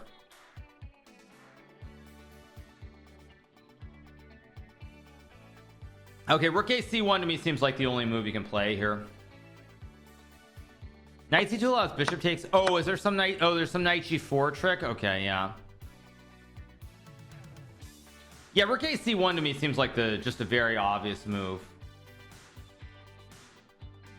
I mean, I don't know who's gonna win. I think Levy has a big advantage to the time situation. Yeah, I think his opponent's basically deciding he's gonna go for it here and try to win this game to make an IM norm. Yeah, rook d c1 allows rook d, not rook d1, rook d2 here though. That's the point. Yeah, rook d1 is something like this, and maybe white has a small edge, maybe, but you don't want to trade because then black's knight starts jumping every which way. But you gotta go. You can't really think much longer here. You can't think much longer. Yeah, this is a big moment in the game though. This is it. This is it, you guys. Yu is playing for a win. Yeah, I think Yu is trying to win here. But he's got to go rook a c1. He's got to move quicker. He's just too slow here. Like by playing a5, you have to start playing quicker. If you're going to go a5 to try and win, yeah, queen b4 is a bad move. Now rook d8, I think. Maybe not, actually. Maybe not. Apparently queen g5 is a good move. I don't expect it to be played here. It's a very strange choice. I think we'll get rook d8 is my guess. This is what I expect. Come on, baby, do the locomotion. I could see Levy winning. I think 3 results are very much in play here. Either side could win. I think now though it's going to be decisive because I think his opponent is basically saying I've got to go all in here to try and win. Problem is neither side has all, I mean, it's very hard to play for both. How do you improve your position for either side? Like queen g5 is a computer move, but it's not human because your queen is already super well placed here. But you don't have any pressure to sack in the center of the board either, so it's like very hard. The pressure swings on with every single move. The reason for a5 is to put the pawn on a dark square so this bishop has no scope. Basically the bishop is staring at a closed diagonal right here and you don't get to exchange pawns. So in the long run you're hoping to go b4 and play against this bad light square b. It depends if Levy can create a complication. Basically if Levy can get his opponent to spend 2 or 3 minutes on one of the next couple of moves, Levy has a chance to win the game. Honestly, if I were Levy here, I might actually play g5 and try to go g4. I know it's bad, but I might try and just do it just to start making your opponent think, worrying about g4, pressure in the middle of the board. It's probably I mean it's bad, but it's not that bad. I mean I guess queen g5 kicks the knight away and now you, I mean this, but it's very dangerous. Like why would you not just go here? Yeah, oh, it's because takes and I don't know. Actually bishop b7 is a very logical move too here, but I don't think he'll play it.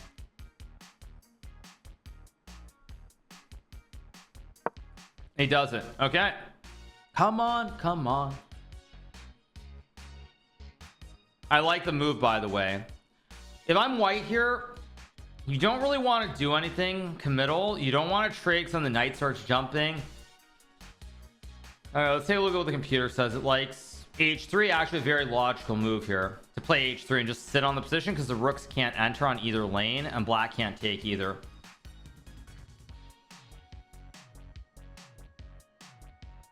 Yeah, I think if I were here with white, I'd play h3. I mean, Levy's very lucky though, because the guy's trying to win here. The guy's trying to go over the IM norm and beat Levy. He's not happy with a draw. Rook d7 doesn't do a whole lot here because the knights cover all the critical squares. So there's like no entry here on c3 or c2 for the towers. Yeah, Levy is a little bit fortunate here because the guy's trying to win now. It's very good for the viewers, yes. But he's got to move quicker. Like this is what I don't get is why did he play a5 if he wasn't going to move quickly? Because here you just trade to make the draw. You can just trade, make the draw, no sweat off your back, no worries whatsoever.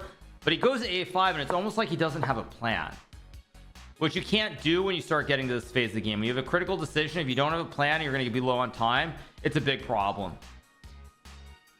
I think h3 doesn't really weaken dark square, so there's no dark square B, so it's not a big deal here. He's got to move though. Yeah, you got to go here. You cannot get low on time here if you're white. I think h3 is what he will play, by the way. If you ask me what he'll play, I think he'll go h3. But his time usage is abysmal. This is the time usage here by the player with the white pieces is awful. Absolutely awful. And you start to see that like a lot of what's going on with these players, it's not like they can't play good moves, but they don't possess that skill on the clock. They don't use the time the way they're supposed to. And time mismanagement is a big reason why a lot of these players are probably underrated by like 100 points. They don't trust their intuition. Yeah, I think Levy's gonna win this game, by the way. His opponent's time usage is just unacceptable again. Yeah, unacceptable. And very rarely can people here sit on the position and play quiet moves like h3. I mean, you got to move. There's no second time control. You cannot burn your clock here.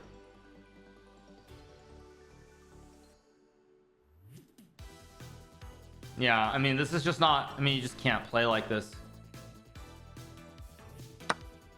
Yeah, he takes, and now rook d1, and now Levy's gonna go knight c5. I mean, maybe queen d4, but it's getting iffy here. Takes. It's still probably a draw. Maybe knight b8. Is knight b8 maybe a move to go knight c6? Probably not. There's queen e7. But here, I mean, it's, I guess it's still a draw. b3.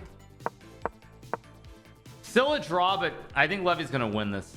Well, maybe not, 'cause there's no actual clear-cut plan for Levy to play here.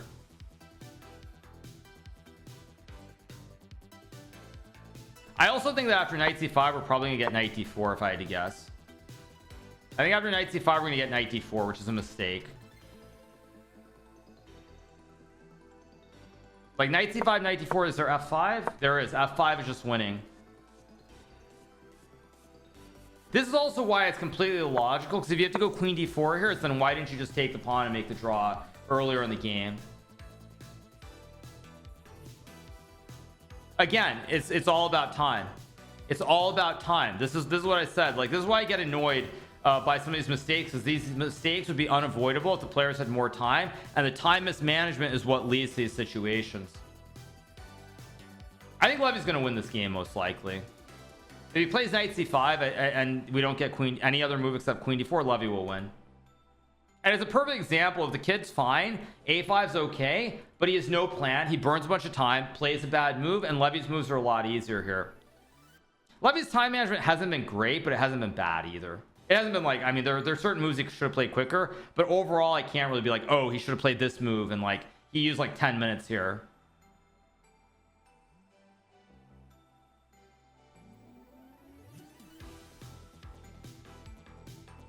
Yeah, knight c5 played, and now you have to go queen d4 or else f5 and you lose the game.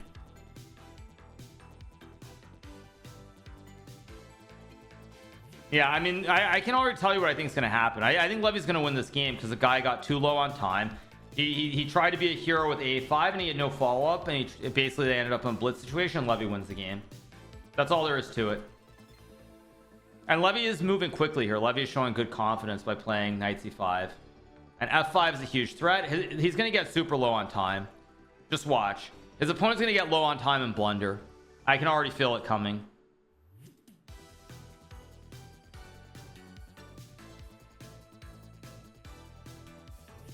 Queen c5 was fine, but knight c5 is a good move. Yeah, basically what happened is he's forgetting that, like, you have to know what your strengths and weaknesses are, and the biggest weakness these players have is if they get low on time. Levy is a much better blitz player than they are. That's his biggest advantage, by far and away his biggest advantage, and these guys are basically not realizing that, and they're getting low on time and they're just falling apart. Levy's gonna win this game unless we get queen d4. I expect a blunder on this move, by the way. I don't think he's gonna play queen d4.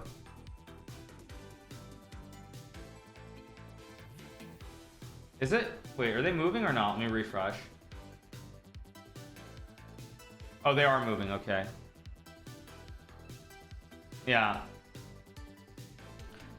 I mean, it's terrible. You gotta go queen d4. Only move.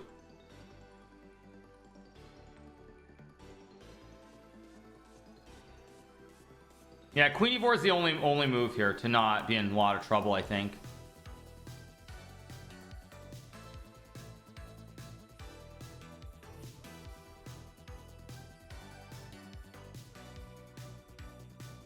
He's gonna play like h3 or something here and blunder f5, I bet. Knight g4 is maybe... Knight g4 is actually okay. Knight g4 is not crazy. But I mean, he's so low on time. Yeah. Yeah, just terrible time management. Yeah, the time management... We've seen actually one of the biggest reasons Levy has won these games is because the time management by the players has been so bad. So when people wonder why I get angry about like h3 where he spent 30 minutes, it's because of this situation. You cannot get this low on time.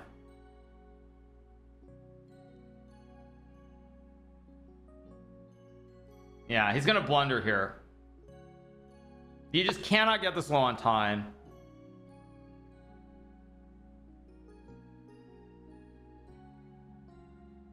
That's already a bad move, by the way. I mean, like, we're gonna get like queen g5, like h3, and then h5 and queen e3, and things are really gonna start to fall apart. Although, oh, there's queen e1 here, I guess. Okay, maybe not quite. Also, queen g5 sets up a massive threat of knight takes e4 as well. Yeah, I mean, and this forces queen g5, which is like, yeah, now queen g5. I would honestly, if I were playing this game already here, if I were playing, say, like Magus or something, I would have just traded the pawns on b5 and made the draw. I would have just kept it very simple and made the draw, because going a5 without a plan is just very stupid. And then we get rook d7, which is a terrible move as well. There's going to be a blunder here, though. I bet there will be a blunder, unless this guy is like really good at blitz or something. There's going to be a blunder, I'm pretty sure.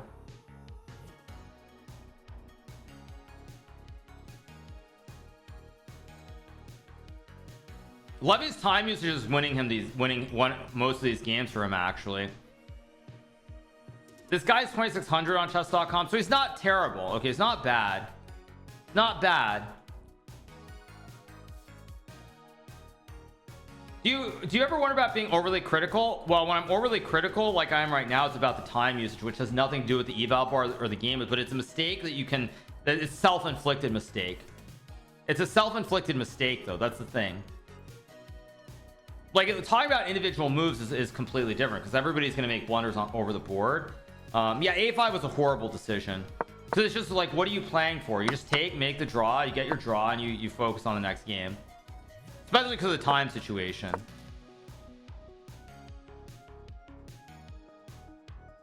Like, the moves are one thing. Like, being overly critical on the moves isn't a big deal, but on the time usage, I'm going to hammer everybody. Gonna hammer everybody over the time usage, because it's self-inflicted mistake that you don't have to like basically allow. Levy is 5 minutes. He's got all the time in the world here, because every move that is played It's going to be fraught with risk for both sides. So if he plays queen g5, his opponent's going to have to burn time, worried about knight e4. I mean, yeah, Levy's going to win this game after queen g5 if he plays it. He could go queen c7 too, I suppose, but I don't really expect it because there's rook c1 here, so it doesn't really make a whole lot of sense.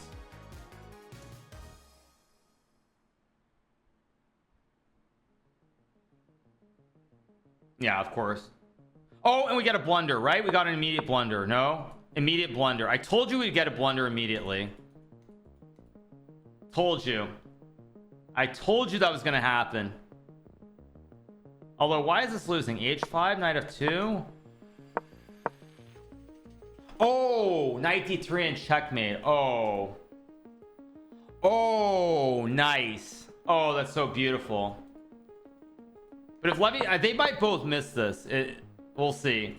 I told you this was going to happen, though. I told you. But again, time mismanagement is directly the reason this kid's going to lose the game. Nothing more. Nothing more. Just time mismanagement. Just time mismanagement. That's all it is. I mean, I expect Levy to find it. I mean, I'd be very surprised if he doesn't play h5.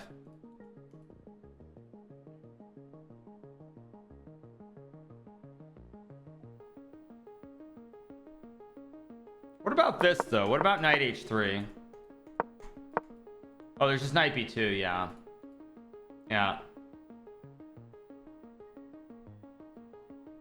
It's winning because after queen e3, if white goes rook f1, there's rook d8 and you activate. Yeah. Weaker players need more time. It's not mismanagement, it's thinking speed. Wrong, because you're actually wrong, because like this is a good example here. Position's very equal. You just trade the pawns and you can never lose this position. Same pawn structure on the king side. You never lose this with one set of pawns here, ever. You never lose this position, ever.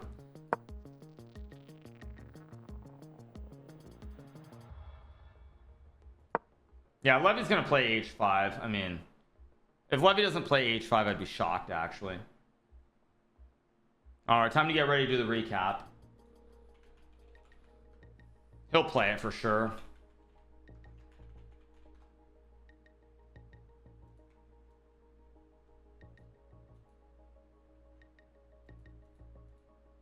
Yeah, he's gonna play it for sure.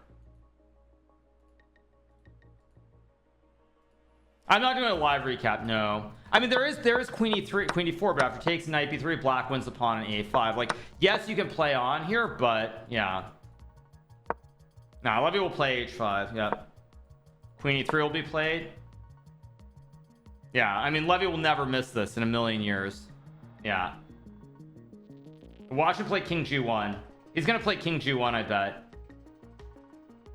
Actually, it's 2 minutes, maybe not. Yeah, I mean, this is so easy to spot. It's not difficult at all. Yeah. It also reminds me of something I've said many times recently, though, which I think people have heard me say on stream, which is I think people at the absolute top level are much stronger than at any other time in history because they know how to use computers. But I think people at the lower levels are substantially worse than at any other time in history too. Like I think at 2300 today, after the opening phase of the game, is much worse than 2300 like 20 years ago. Yeah, I mean, a5 was just absolutely ridiculous. Like it was just a ridiculous decision. But I think since he's used time, he's gonna find it. Why are they worse? Because they're all theory and preparation. Their understanding is much worse.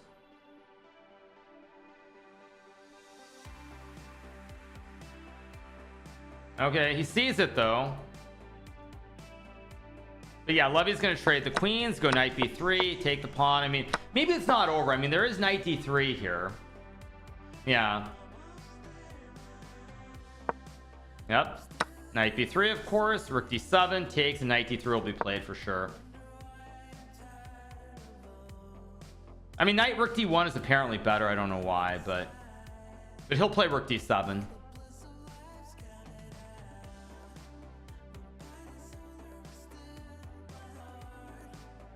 For sure, he'll go rook d7. Bishop c6 after knight d3. Rook a7. I mean, what is the winning line here? Rook d7 takes, knight d3. Around the lines. King f8. Knight e5. Whoa, b4. Nice. Yeah. I mean, Levy could also go bishop c6, but he'll play rook. He'll take for sure. Actually, I think somehow the rook's gonna get trapped here. I realize after king f8, the rook's somehow getting trapped. I think he'll probably, if this happens, I expect something like f6 probably to be safe.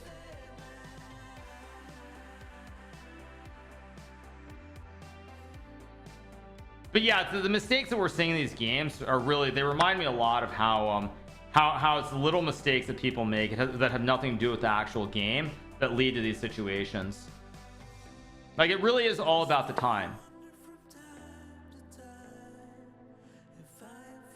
And like, if this kid had played these moves with the confidence when he had 20 minutes on the clock, he never would have lost this game. But now he's gonna lose this. Every game is basically the exact same, which is kind of funny to think about. I don't think Levy will play king f8 though. I think he's gonna go like f6 or bishop c6 here.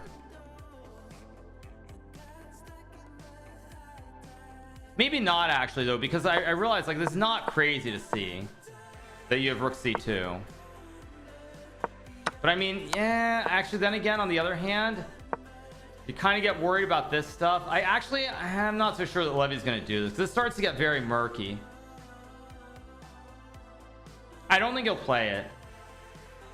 But he's using his time, which is the most important thing. He's using his time correctly again.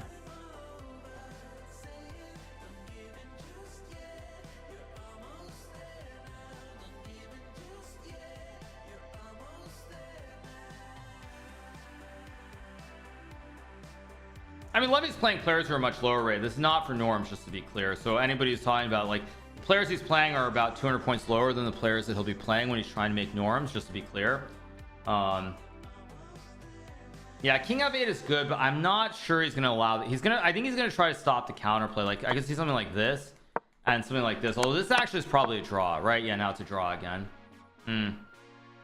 Yeah, these are players who are like 200 points below him. He's farming, but I have no issue with it. I'm a big fan. Actually, can you go king e8 here? Oh, rook f8. Ooh. Yeah, I don't think he's gonna play king f8. My bet is he's gonna play like f6 or something if I had to pick a move.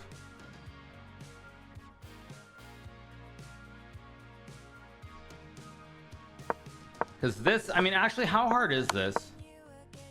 Actually, is this hard? You just go beat. This isn't hard, actually. Nah, I mean, I still think Levy's gonna probably just win this cleanly. As long as he goes king f8, he wins easily. f5's not good. I think he'll play king f8. I think he will. A lot of Levy's time management isn't good. His time management actually in this game, the last two games today, or yesterday, the morning and this one, I actually think his time management, there are moments when he's used too much time, but at the critical moments he's used his time correctly. Like, see here, he's using his time correctly, and I expect him to find king f8 when all is said and done. No, he's got plenty of time because it's an end game. You guys are not, you're misunderstanding the situation. It's an end game. It's an end game. He can blitz out 5 moves immediately. No, he's using his time perfectly.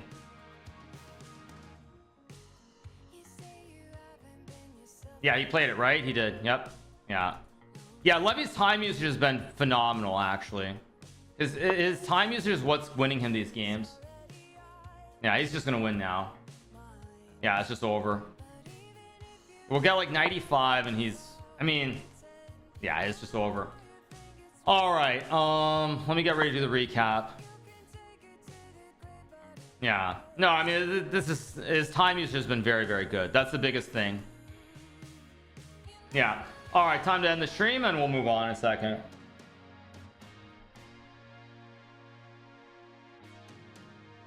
What's better, one video for both games, 2 separate videos? 2 separate videos is better, primarily, at least for me. For Levy it's a little bit different, but for me, because the watch time is going to be pretty low in general. So if you do one video, the watch time is never going to be super high. More people are going to click on 2 videos than 1 video, for me at least. Yeah, no, I mean, it's over. It's over because the guy basically he mismanaged his time. Completely mismanaged the time. Like right here, just play h3.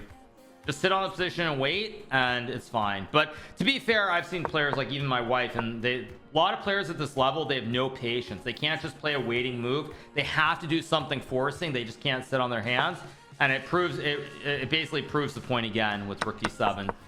a5 was just a ridiculous move. I just cannot believe he didn't take on b5 and make the draw of knight c3. I just cannot believe he didn't make the draw. Like, this would have been such an easy draw. Yeah, this is over now, though. It's just all over. My wife's rating is also right around 2300. Right around 2300. So it's like in this exact rating range. Yeah, right in this exact rating range. I mean, the idea is that the rook's getting trapped. So let's say h4, king e8, rook d4, knight c6. The rook's getting stuck here. e5, you sack the horse. Yeah. Yeah.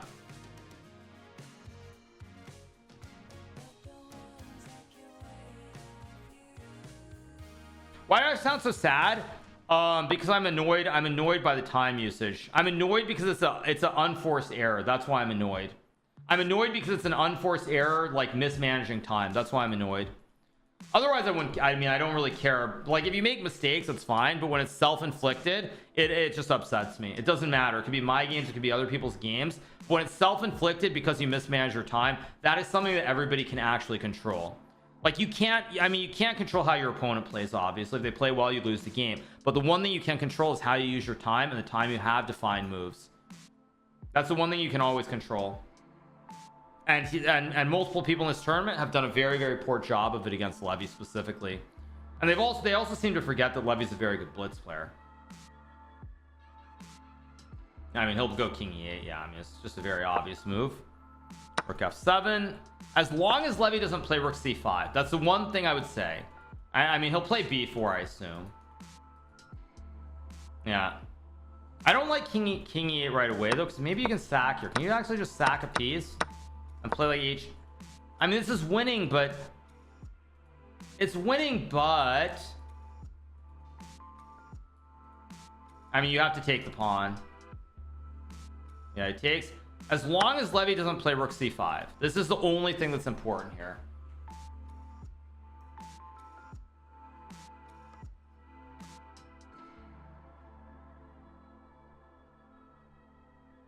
It's the only trick left in the position. But the reason this isn't as good is because I think after b4 takes, you can go king g8 here. Oh, maybe not. Maybe it's not so simple. I basically thought you could avoid it where white can sack the knight.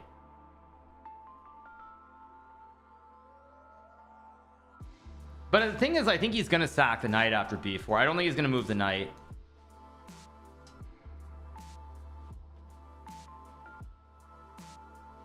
It's a little bit tricky here. I mean, obviously Levy is winning, but there are a few tricks here.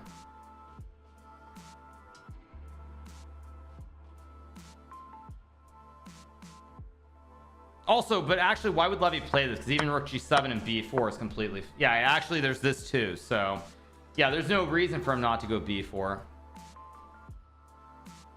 Yeah, actually, there's literally... I mean, I guess you could say here, and b4 is fine.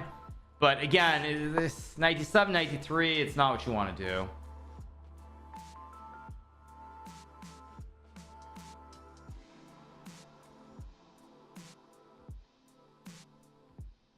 Levy's clock is a little bit low. I still think he's well in the zone of winning, but yeah, he goes b4. I expected that. There's a big moment here. If the guy moves the knight, Levy wins. If he moves the knight, rook c2, you just lose the game. So I think he's going to sack the knight with rook g7 here.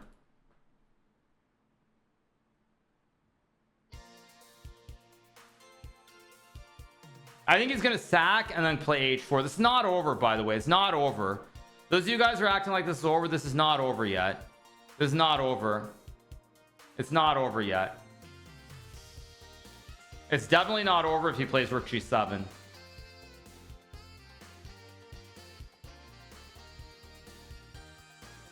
It was over with knight e2 in the other sequence, but now it's not. It's not clearly over after rook takes pawn.